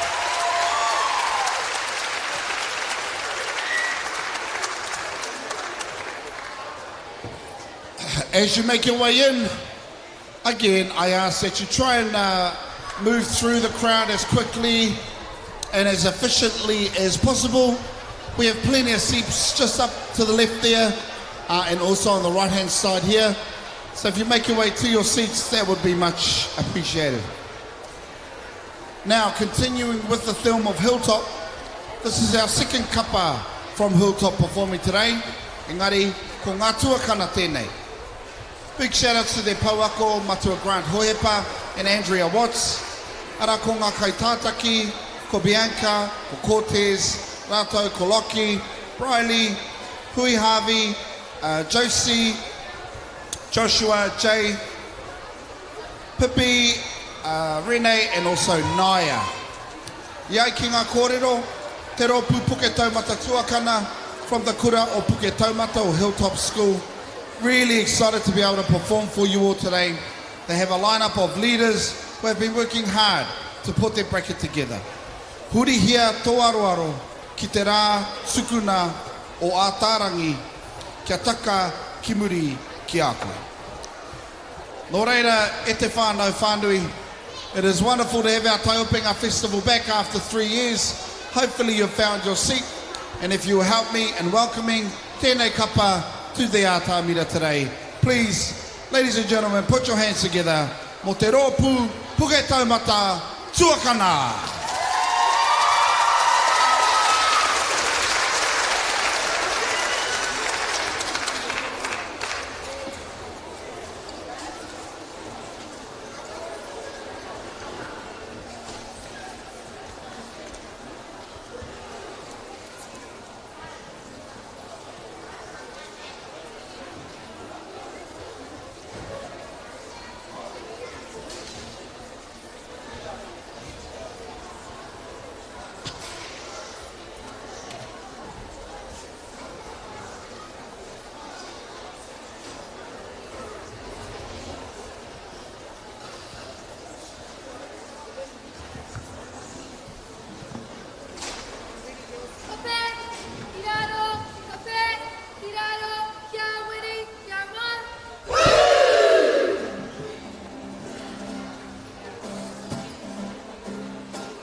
Oi, ai, ki te whakatau ki hurihia tō aroaro, ki te rā, tukuna tō ātārangi ki a taka ki muri a koe.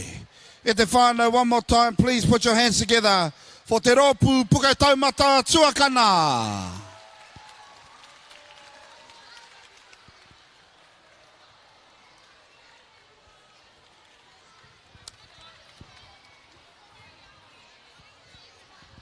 Big thank you to Hilltop School, both their teine and tuakana kapa, for performing here at the Taiopenga Festival. And big shout out to all of the parents, grandparents, aunties and uncles who are here to support their tamariki. It is so good to have you back here at the Taiopenga for 2022. I wanted to take time to acknowledge Pihanga Health, who are here in conjunction with Tūwharetoa. And in fact, Pihanga Health, just out the back there, you'll see their flags up. Pihanga Health are here and they're doing health checks. So they've got a few nurses with them and a doctor here today. So if you'd like to go over and see them, have a bit of a kōrero, maybe like me, you've got a bit of a creak in your back that maybe the doctor could look at, then kawe whakamā. That's what they're here for, and that's again Pihanga Health in conjunction with Tūwharetoa. They've got a health check booth just in the far right-hand corner there. As you make your way into the event centre, please make your way to your seats as quickly and as efficiently as possible.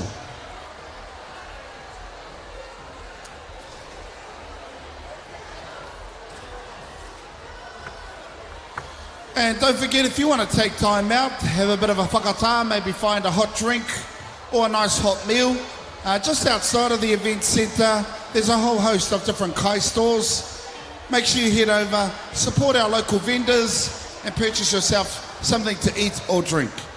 But please be mindful, there's to be no food, or mass amounts of food I should say, consumed here in the event centre. Ka pai? But they do have eating areas outside, and we're also here to promote parakore. Ka pai, we are here to promote parakore as a part of the Tūwharetoa Taiopenga Festival, which is all based around being reusable and recyclable, and also about the sustainability of papatuanuku. So kia kaha no tātou te whaiwhai nei i ngā ture o rātou. I ngā tikanga no hoki o tua uki uki. Kawa i tēnei wā, me huri te aroa te tiro i nainei, ki tēnei kapa kai te whakaeke mai ki runga i te papatū waiwai. I acknowledge their pauako, Chila Munga, and also te Pairata Matiu and Pare Maui. Ko ngā kai tātaki, ara ko kahurere moa, rātou ko Hopaia, me Akinihi, Jakaya as well. Me te mea no hoki kia Tuta, Liddell, Robert, Chachi and Charlie, who are all our kai tātaki for today. Ia ki te kōrero, ko te piko o te mahure, tērā te tipu o te rākau. So please, make them feel welcome. Put your hands together. Umere mai. Mo te kura kaupapa Māori o te hiringa.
Ko te piko o te mahuri, tērā te tipu o te rākau.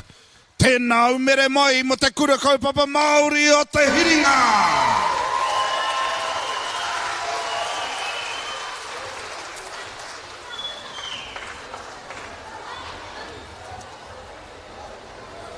E rere tonu rātou aku mihi ki te wahapu o Waikato awa Waikato tani wharau, he piko e tani wha, he piko e tani wha. Ko mōkau ki runga tāmaki ki raro manga tōtoa kau ainga nui pare haura ki pare Waikato te kaukau roa pāte tere e mihi ana ki tēne he nui. Re tonu rātou aku mihi ki ngā rekereke o taupiri maunga kei tako kiingi e tū te pōta tau te wherowhero te tuawhitu. Pai mārire. O tira kouta ko te kāhui ari ki nui tonu. Me te mihi ano hoki ki ngā hononga kei wainga nui a taupiri maunga me tongariro maunga o tira. Ngā hononga kei wainga nui te kiingi tanga me te whare areki o te heuheu. E ai ki te kōrero, hinana ki uta, hinana ki tai. E te whānui, welcome back to the Tūwharetoa Taiopenga Festival. After a 3-year hiatus, we are back. We are bigger and better than ever, and most importantly, e te whānau, we are running on time. Woo!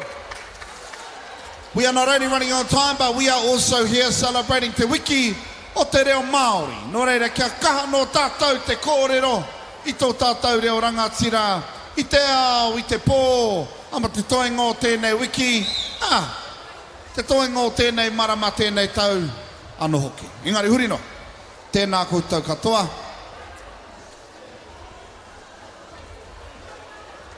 Ka pai, ko whai tūru, koutou mā, no reira kā tika. Me mihi ana ki tēnei kapa, kei te whakaeke mai runga i te papatū ai i tēnei wā. Ara ko ngā pauako, ko Rosalina Ross, me ngā kaiako o te wharekura. Ko ngā kai tātaki, ara ko Tamo Roberts, raua ko Maya Staples Fletcher. Chū.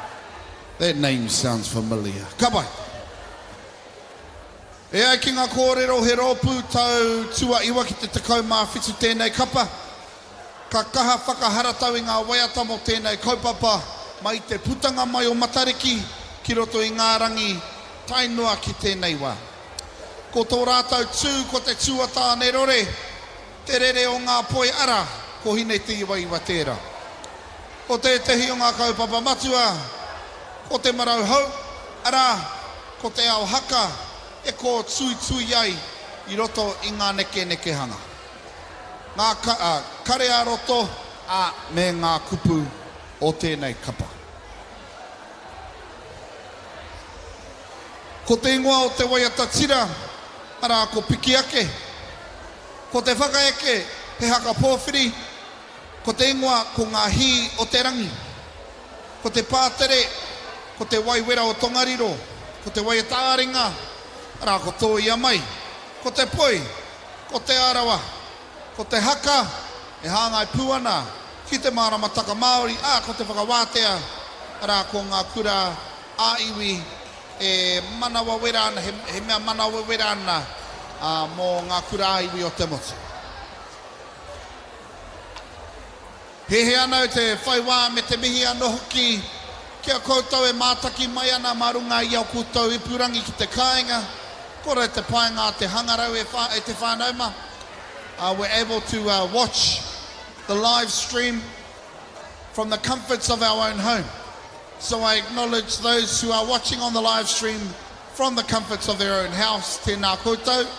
Hopefully you are warm. E kore mā te ahi. E whakamaha nei te tinana. Mā ngā mahi haka. E whakamanawa nei. E whakamahana ana i te wairua hoki. Nō reire mihi ana kia koutou o te kāinga e mātaki mai ana. Now, if you would like to share the link across your social media platforms, or maybe text the link to whānau who are living abroad, who would love to watch the Taiopenga Festival over the next 3 days, the link is available via the Taiopenga Facebook page. So if you go to the Tūwharetoa Taiopenga Facebook page, the live stream link is there. Make sure you copy it down, and then you can private message it, or you can DM it direct message it to some of your whānau, or you can share it across publicly on your platforms so that those from around the world can tune in. I'm mindful that in previous years when we've had a live stream, a lot of our whānau who are currently situated in Australia, they tune in and they absolutely love getting a taste of home through the live link. So don't be shy to share it across your social media platforms. Let everyone know that the Tūwharetoa Taiopenga Festival is back after a 3-year hiatus, and it's bigger and better than ever. I'd also like to take this opportunity to acknowledge our iwi entities who are here today. Mihi ana kia koutou Tūwhareora, mihi ana kia koutou te kapua whakapipi, Tūwharetoa Māori Trust Board, tēnā koutou. He rau e te ki te a koutou e tā koha nei ngā taonga ki ngauri whakatipu o Ngāti Tūwharetoa. Nō reire mihi ana. And we've been fortunate enough that we've been gifted some amazing taonga to give away to our tamariki.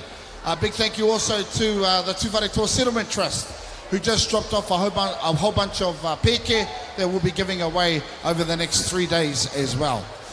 We've got some great resources based around te wiki o te reo Māori, me te kōrero kakaha te reo Māori. Nō reira, we'll be looking forward to giving away those resources to our whānau here on the stage over the next 3 days. In fact, we may be running a competition soon. So if that seems like something you might be interested in, then ake ne pia haramai ki te kite iau, ki te taho te papa tūai wai, kōrero wai, whakarite ai he wā, kia tūai koe. What I am looking for our rangatahi though, if you are looking at taking away a prize, is something to do with te reo Māori, or a secret talent that you may have. So if that sounds like something that you'd like to contribute to, we have some amazing taonga backstage. So yeah, make sure you come see me sometime and let me know, and then I'll bring you up on stage to showcase your skills to the whānau. We are also nearing the end of today's program. Me hoama, only a couple of groups left. I acknowledge Tauhara Tuakana, who will be here. Also te maunga I kitea ngā taina, Ngāti hine mihi, me te maunga I kitea ngā tuakana. So we still have quite a few kapa to get through today, but we are nearing the end of day 1 of the Tūwharetoa Taiopenga Festival for 2022.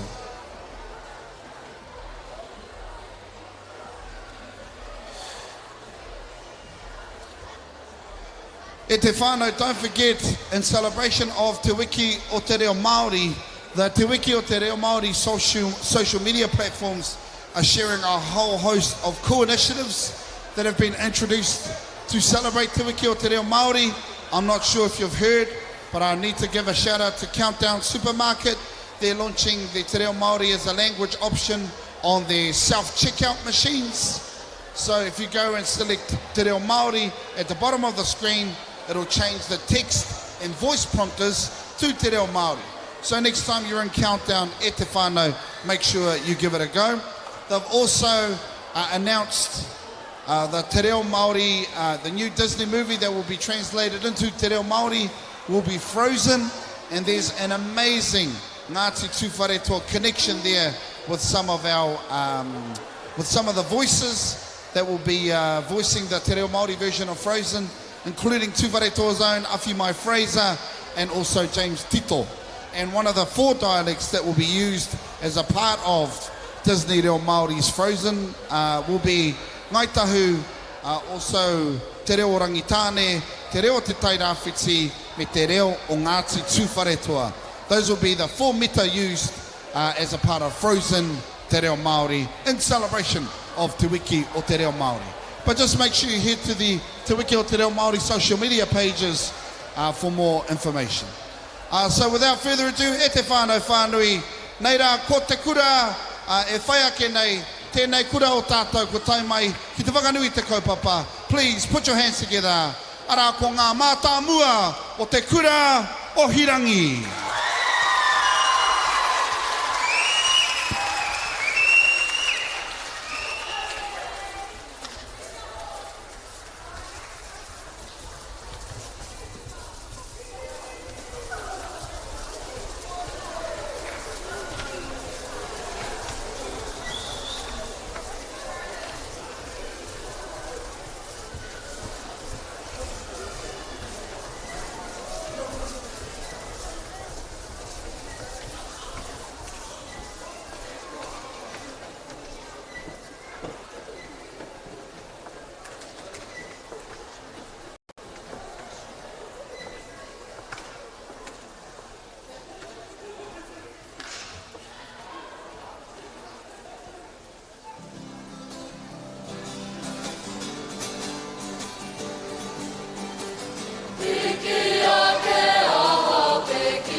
tō moto. I tō kanga. Mua te au tōtō ki tōru manga. Mea ngā hopu karangaranga o te koe. Tēnā koutou.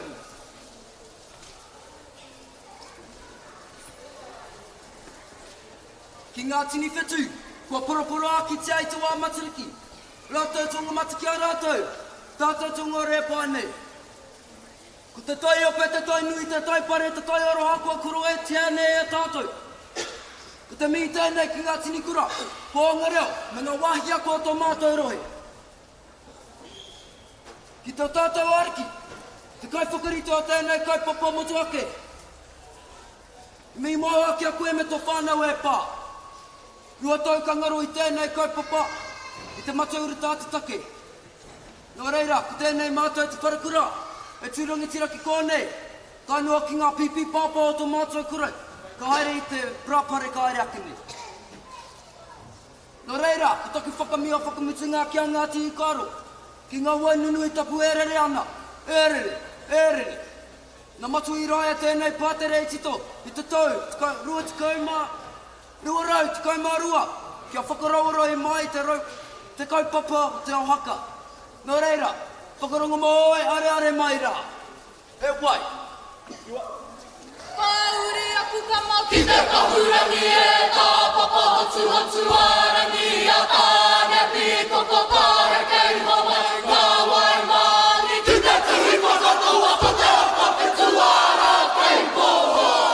Ia te kunenga o te topo ari ki ngā kaha whakarere i te mātutu i te hākere i ngā tūpanga o mati tūkare o mati rangi me ngata te panganui.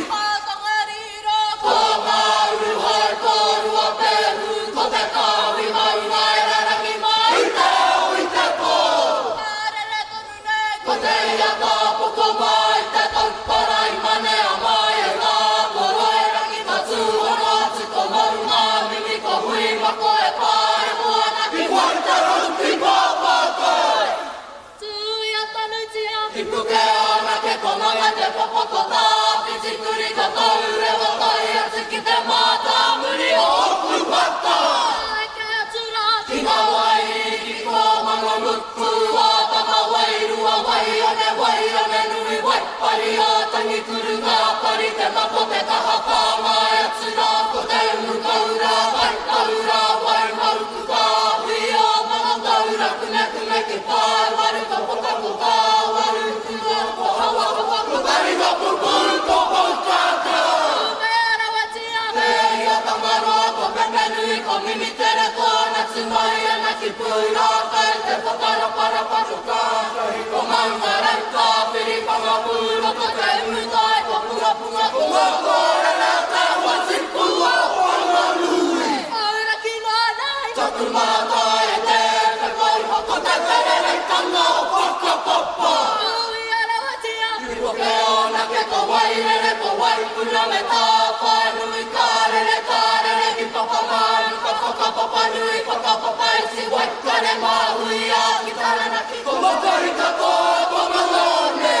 Si maiti a tawa wairua makare si te kure tai atu nā ki ngā mea e rua ko pia te ko wairua. Ko te ua me, ko te iwi e whangatura, ko te iwi a whananga hura.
Eva, Singapore.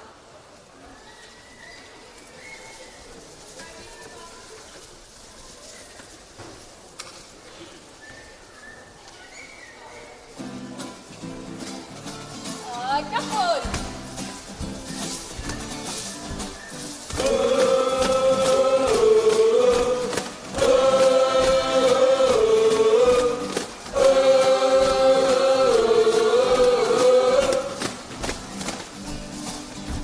Yeah.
Ko ngā tēnei kapa te whakatauira mai mō ngā tamariki moko puna o te kura o hirangi akene. Ka whakaeke mai ki runga ki tēnei papatu wai o tātou. Nō reire, te whānau whānui one more time. Please put your hands together. Mō ngā mātā mua o te kura o hirangi.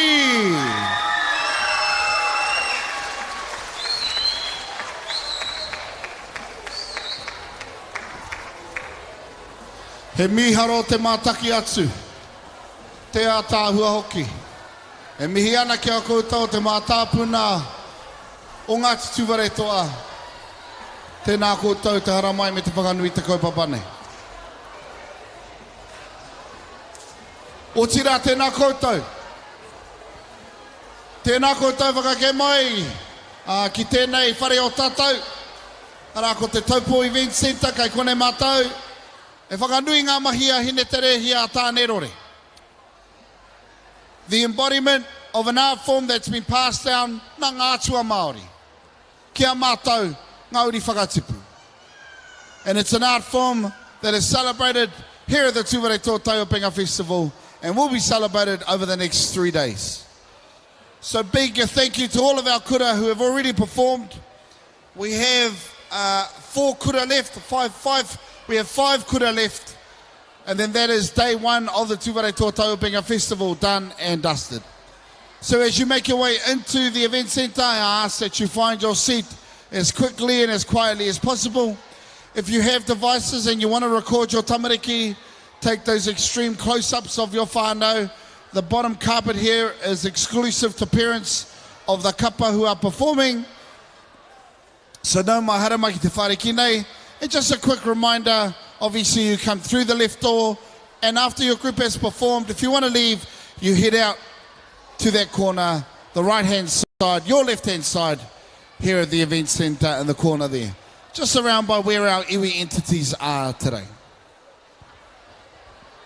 I anō te whai wā me te mihi anō hoki ki a Rawiri Waititi, standing minister for the Waiariki. I understand he is not here. Hioti ki te au, tana motoka, me ona kai tautoko, who are here to field questions you may have for Rawiri Waititi. Nō reira, kau e whakamā. You'll see the stall, it's set up outside. We've got a beautiful team there that are more than willing to answer any questions you may have about what you feel is affecting us, tāua te iwi Māori. O tira, tāua ngauri whakatipu o te Waiariki. So kau e whakamā, haere atu ki reira, kōrero tahi me tana tīma. And they will be more than happy to answer any questions you may have based around the Māori Party and Rawiri Waititi. And here's his role here within Te Waiariki. Ka pai, ko taki noho tātou. Nō reira, me huri te aro te titiru i nāi ki tēnei kapa kei te whakaeke mai. Ko ngā pauako ara ko Whaia Jess, Whaia Jody, ko ka Aida, rātou ko Whaia Maria. Ko ngā kai tātaki, ara ko Jamie, Jade, rātou ko Caleb. E ai ki te kōrero nei, aroha mai, kao. Ko ngā pauako te kapa nei, ko Hinehau trainer, aroha mai. Ko te kai tātaki ara ko Alaina, rātou o rawa ko Te Hā. Ai ki te kōrero, ngā aka hohoro. Te rōpū, i timatahia i te rātou mo te Taiopenga. Nā ngā āhuatanga o te kōwhe ore, ko tēnei tō rātou tuatahi i mua i te menenga. So without further ado, e te whānau whānui, representing Reporoa College, please put your hands together mō ngā aka hohoro.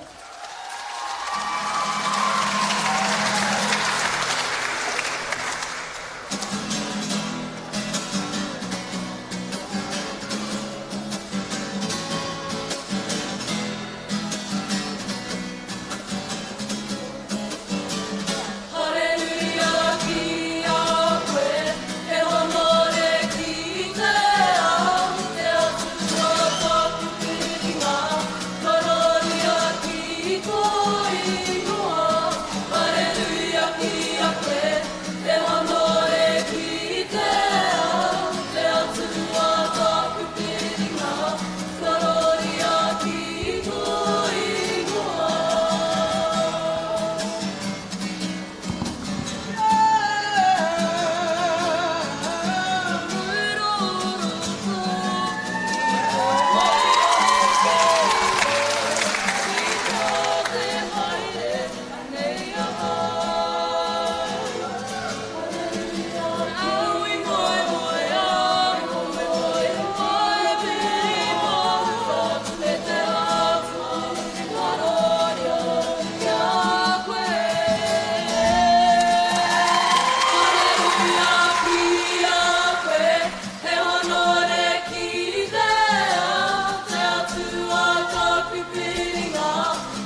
E te whānau, in case you missed it in my introduction, this group started last year. And they were created specifically so that they could perform for Te Taiopenga. But unfortunately, due to COVID, they obviously couldn't perform last year. So this was their first time on the Taiopenga stage today. So if you could, one more time, please, put your hands together. Ngā aka hohoro.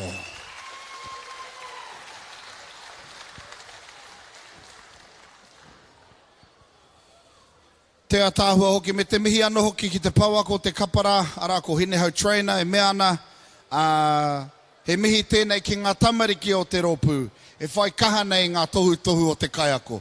Kaha ki te rā no I tawa ahuaranga I runga I te papa tūwaiwai I tēnei rangi.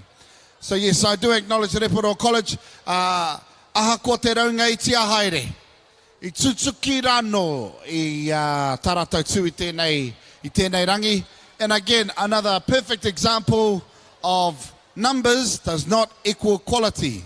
Ka pai? You can have kapa as small as 6 and showcase an amazing talent and take you a wairua nei on a journey, which is absolutely what they did. So he mihi nui tēnei ki ngā aka hohoro. Ka pai? As you make your way into the event centre, I welcome you to day one of the Tūwharetoa Taiopenga Festival, but it is also the first festival we've had in 3 long years because of COVID, and it's great to be back here. Hoa mā se, if you could, one time, ho mai rā te paki e te whānau whānui!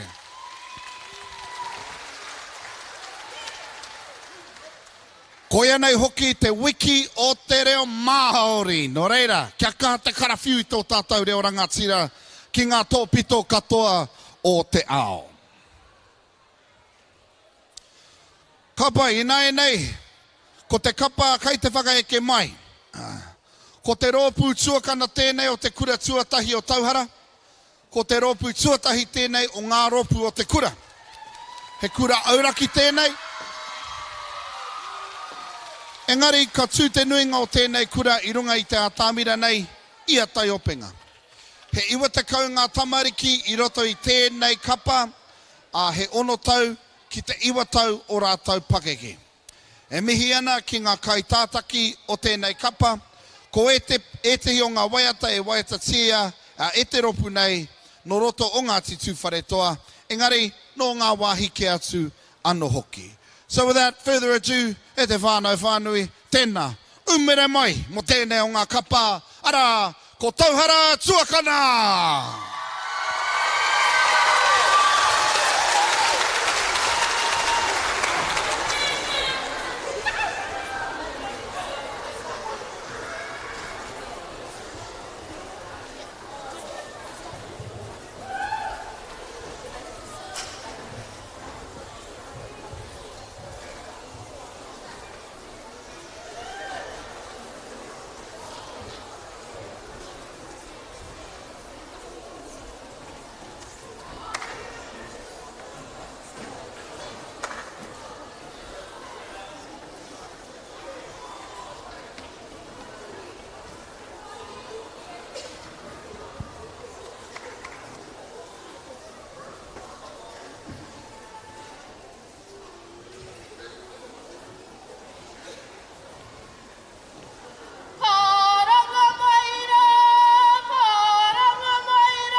He nui te mihi ki a whae mani rau ka whae lora, ka rawanga kai whakahaere o te kapa nei.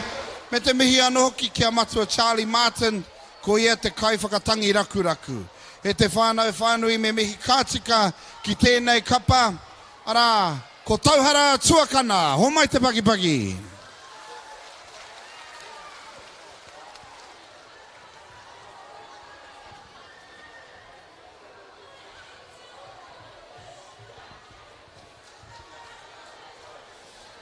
E te whanui, welcome to day one of the Tūwharetoa Taiopenga Festival. We only have 3 more groups left. You heard correctly, 3 groups left. And then that will be us, day one of the Tūwharetoa Taiopenga Festival done and dusted.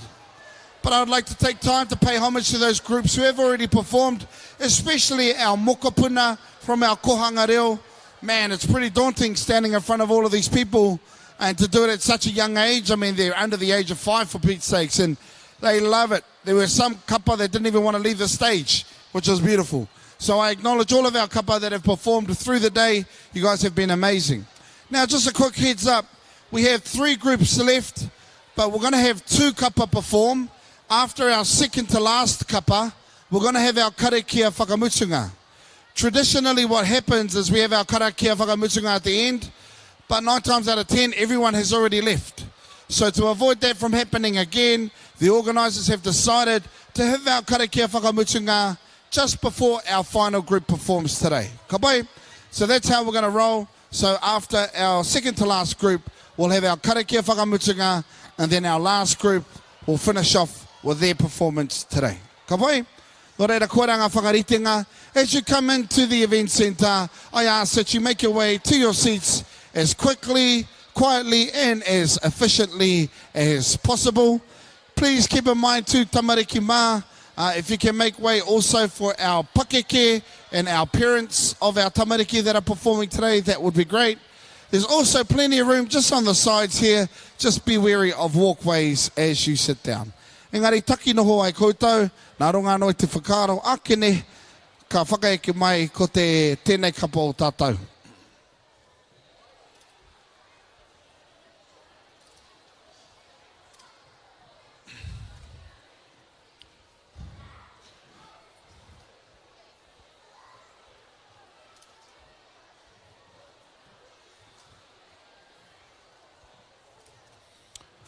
Ka wai. I nai nei me huri te aro te titiro ki tēnei kapa, kai te whakaeke mai i tēnei wā tonu, ko ngā kaiako, ara ko Fire Jess, Fire Jody, ko ka Aida, rātau ko Fire Maria, ko ngā kai tātaki, ko Jamie, Jade, rātau ko Caleb. Ko ngā waiata, ko te waiata tira, ara ko te aroha. Ko te whakaeke, ko tō ia mai. Ko te waiata karaua, ko hara mai e ngā iwi. Ko te waiata āringa, ko matariki. Ko te waiata poe, ko rangi pū kohu kohu. Ko te haka, ko wairangi. Ko te whakawātea, ko tūruki, tūruki. E ai ki te kōrero, ko tauhara te maunga, ko waikato te awa, ko taupō te moana, ko te arawa te waka, e te whānau whānui, umere mai, mo te maunga i kitea, ara, ko ngā taina.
O ko tauhara te maunga, ko waikato te awa, ko taupō te moana, ko te arawa te waka. E te whānau homano te pakipaki mo te maunga, I ki te ara ko ngā taina.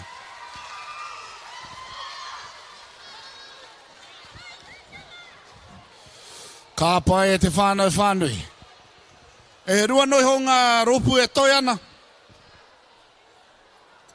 2 more kapa left and then we'll call it a close to day 1 of the Tūwharetoa Taiopenga Festival. I acknowledge all of you who have come. We've had hundreds, if not thousands of people pass through the event centre throughout today, and we're expecting more over the next 2 days as well. So I acknowledge you. Thank you for coming in person to celebrate the Tūwharetoa Taiopenga Festival. Now a quick reminder, if you're on your way out, just head out this way, out towards that right-hand corner of the event centre. Obviously you can't go out the same way you came in, and also we ask that you not go through the curtain area as well, as that's cordoned off. Come on, so yeah, just make your way out to the right-hand corner there.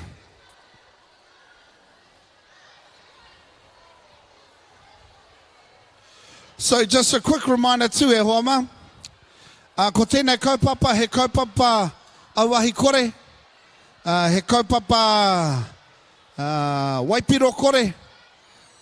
We have had a couple of complaints of whānau who have been smoking out in the eating area and out in the car park. This whole event centre area is auahi kore e te whānau. So if you want a bit of a momi hikarete, then don't be shy to go home. No, just kidding. No, don't be shy to head on across the road. Engari mo tēnei wāhi nei, ka noho tonu he wāhi auahi kore. Ka pai?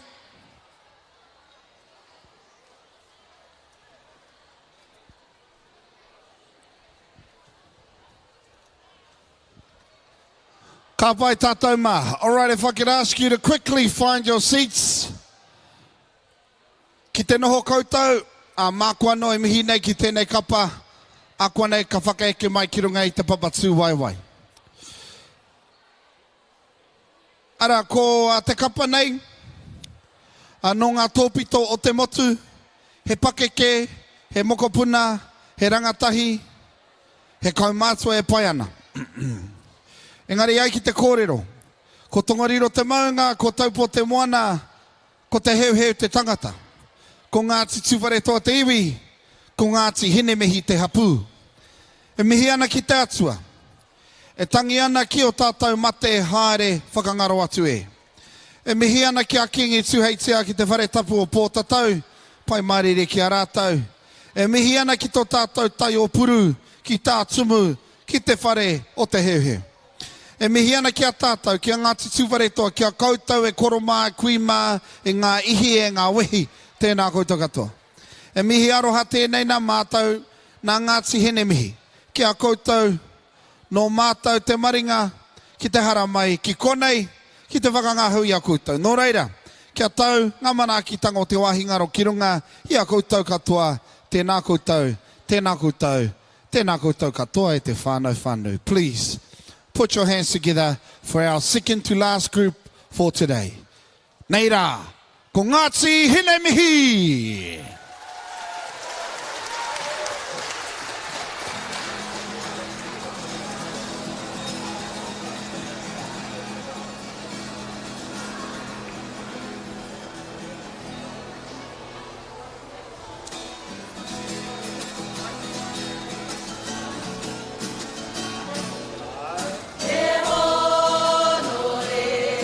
Te kororia, mai maro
atua rā ko te wehi ki te atua.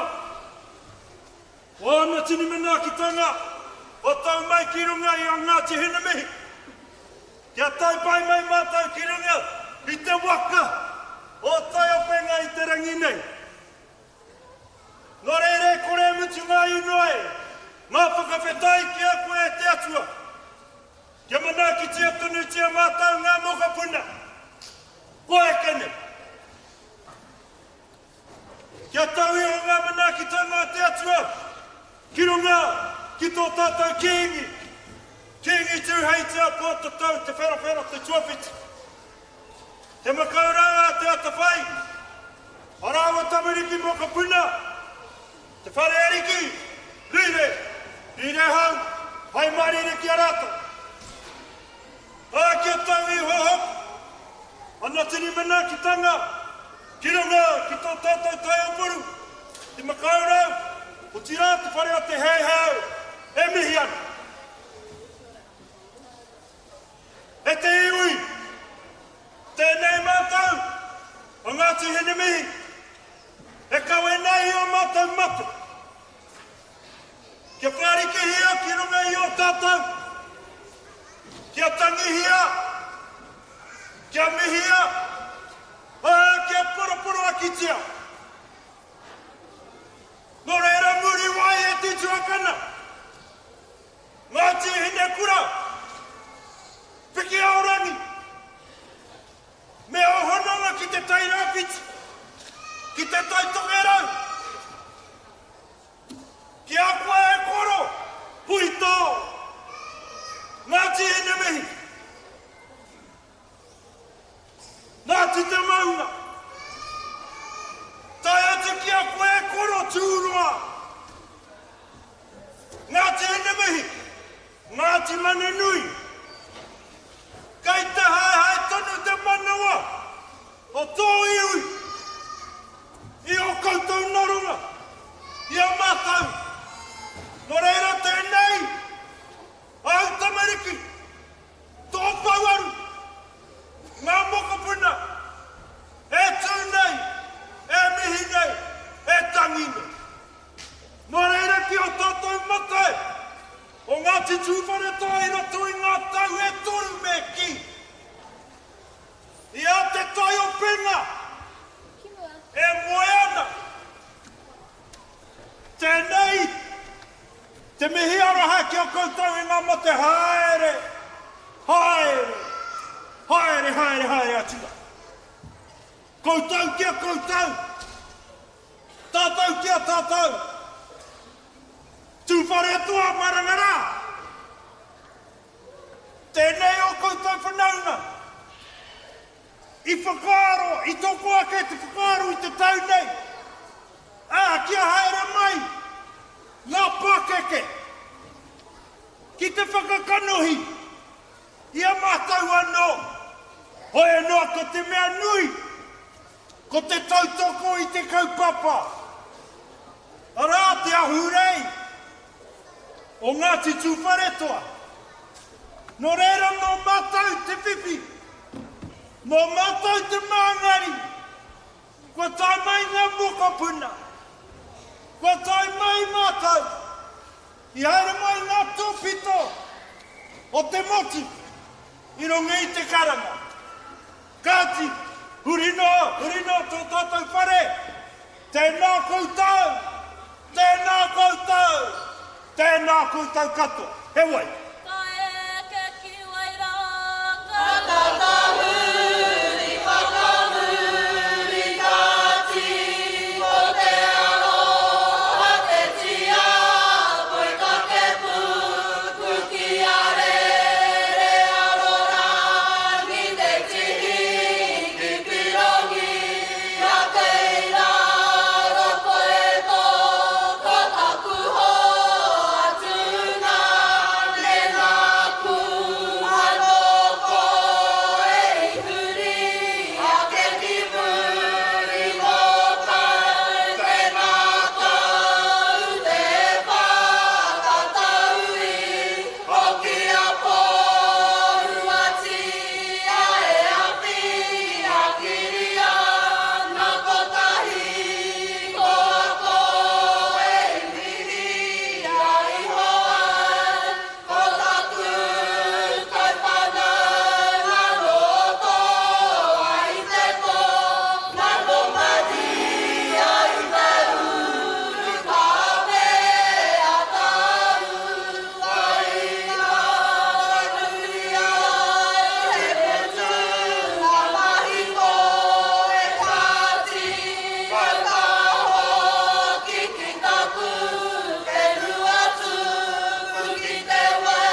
Tama.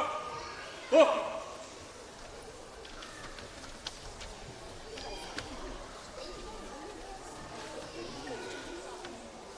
Toringa pakarongo. Ja pakangaho. Pauia. Kote oia, oia rangi. Kote oia, oia rangi. Oia te kote aia. Oia rangi, oia rangi. Ja whakakapurara apatanga, atau pataka. Atau pataka. Atau pataka. Hoa kaina. Hoa kaina, hoa kaina. Oi, oi kura, oi. Kaka kapaka toi tapakika. Paya hoa kaina. Hoa kaina, hoa kaina. Oi, koi. Ei, toru kapa. Mata, putia, omaira. Ei, kapa, toru kapa. Wate.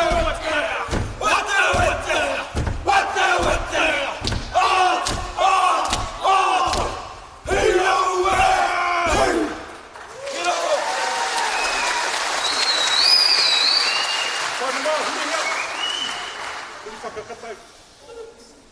Okay.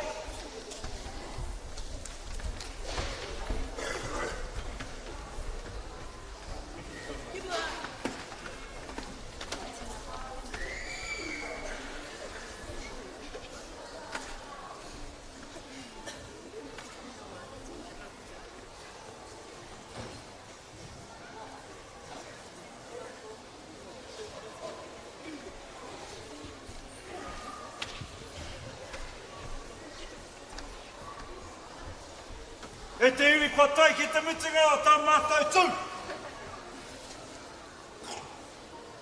Ana, hei whakakapinga. Ako tā mātou waiata he mea tito. E tō tātou koeua. E waire mana. Nō reira, waiho mā ngā kupu ana. Hei whakakapi. Nāna tēnei waiata I tito. Ia e haere ana ki tētai hui whenua, I ngā tau ki muri. Kei te hāngai tunu ngā kupu, ki a tātou I enei rātanu. Puritia tō tātou mana motu haka.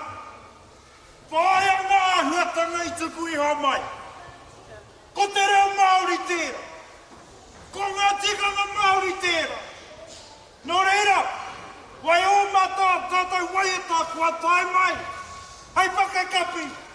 Nō reira tēnei te mihi ara ana mātou. Kia tātou urinoa. Tēnā koutou. Tēnā tāta katoa.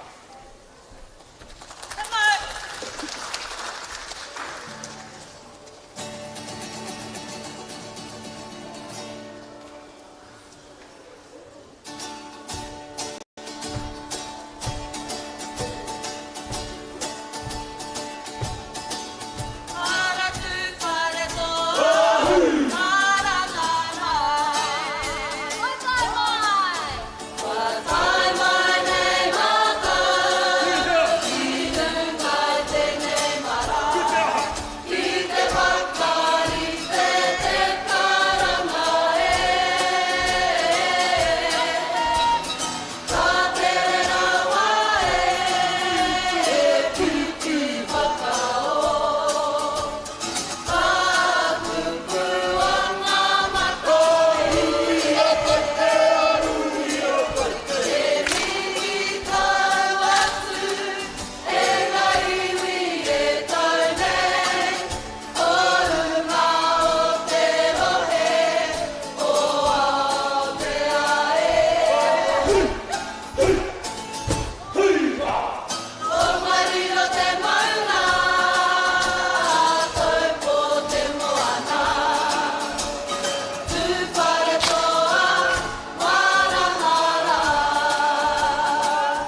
Ko tongoriro te maunga, ko taupō te moana, ko te heuheu, te tangata ko Ngāti Tūwharetoa, te iwi, te whānau, whānui, o mai anō te pakipaki, mō Ngāti hine mihi!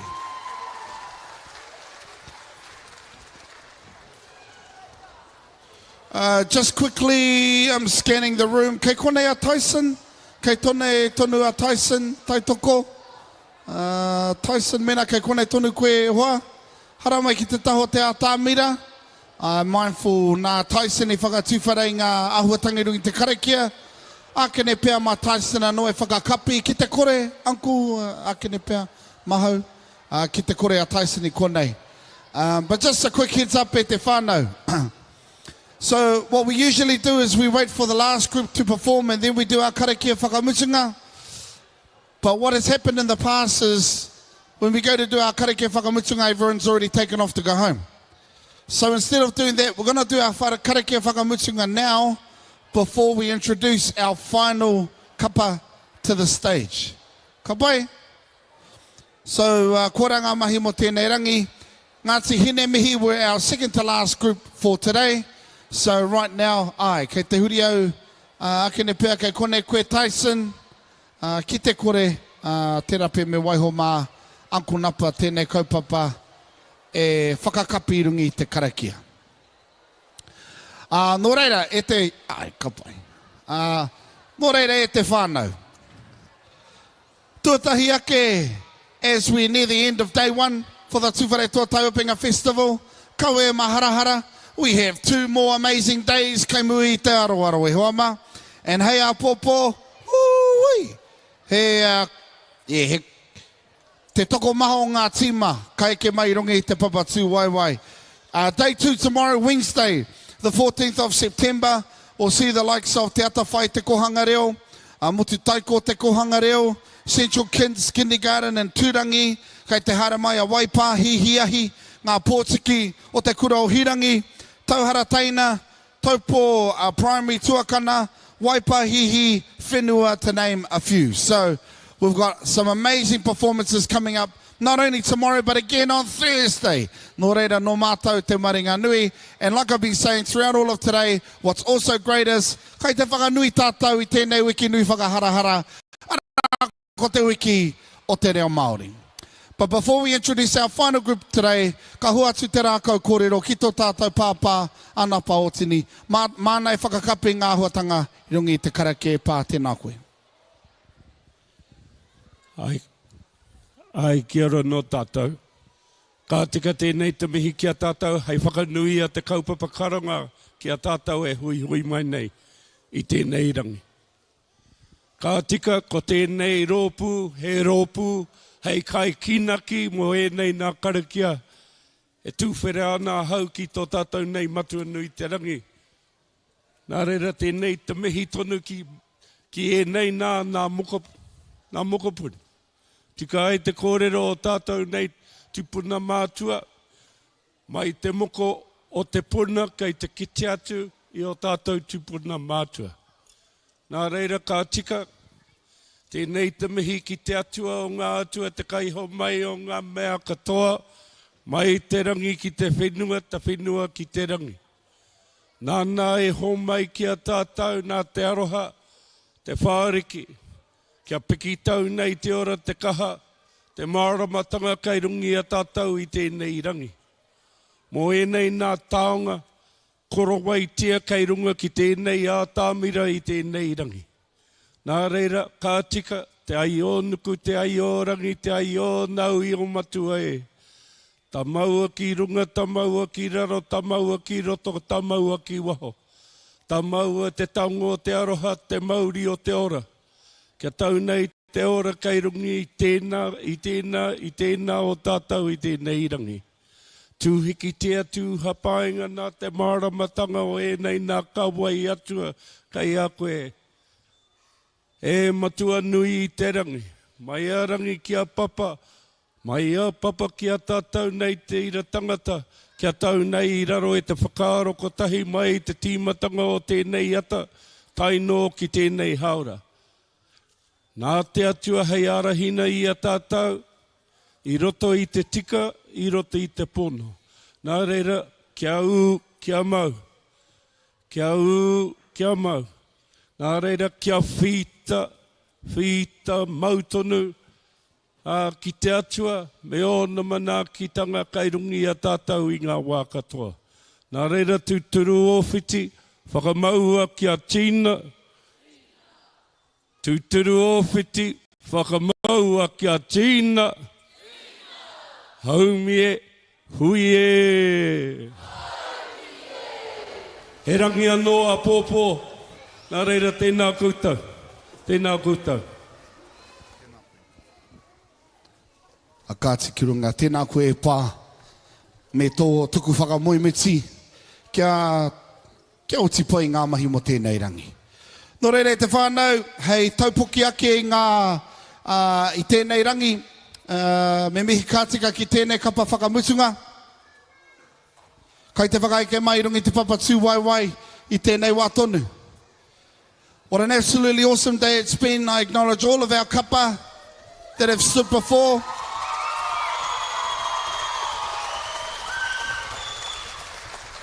And I continue to acknowledge all of our kapa who are yet to stand. E hara tēnei mahi te mahi ngāwari, te tui mui te aroaro o te marea, me te mahi ngā mahi haka, engari titiro.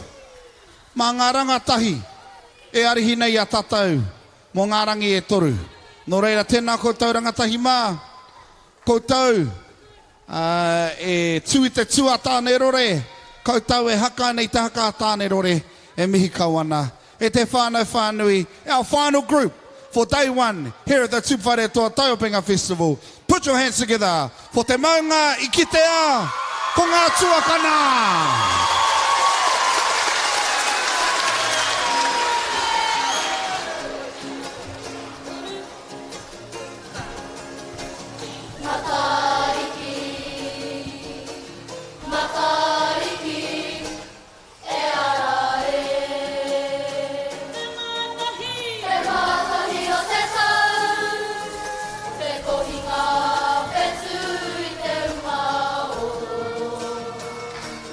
Ra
Hei tū I te tū a tāne rore I haka I te haka tāne rore te whānau whānu ho mano te pī ki baki baki. O te maunga I ki te ara ko ngā tuakana.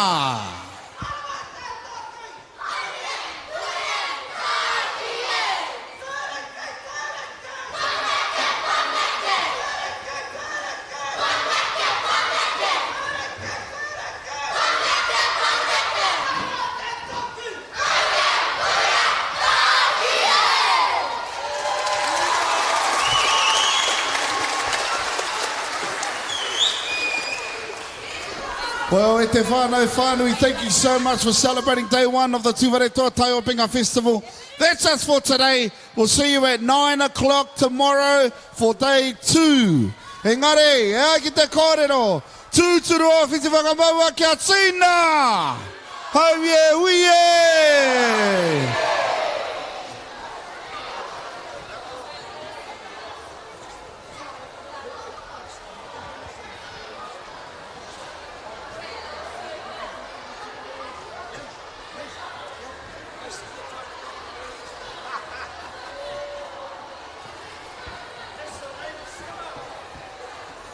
Kia ora I te whānau. Have a safe trip home. Look after yourselves and one another and we'll catch you back here, Pōpō. Mauri ora I te whānau.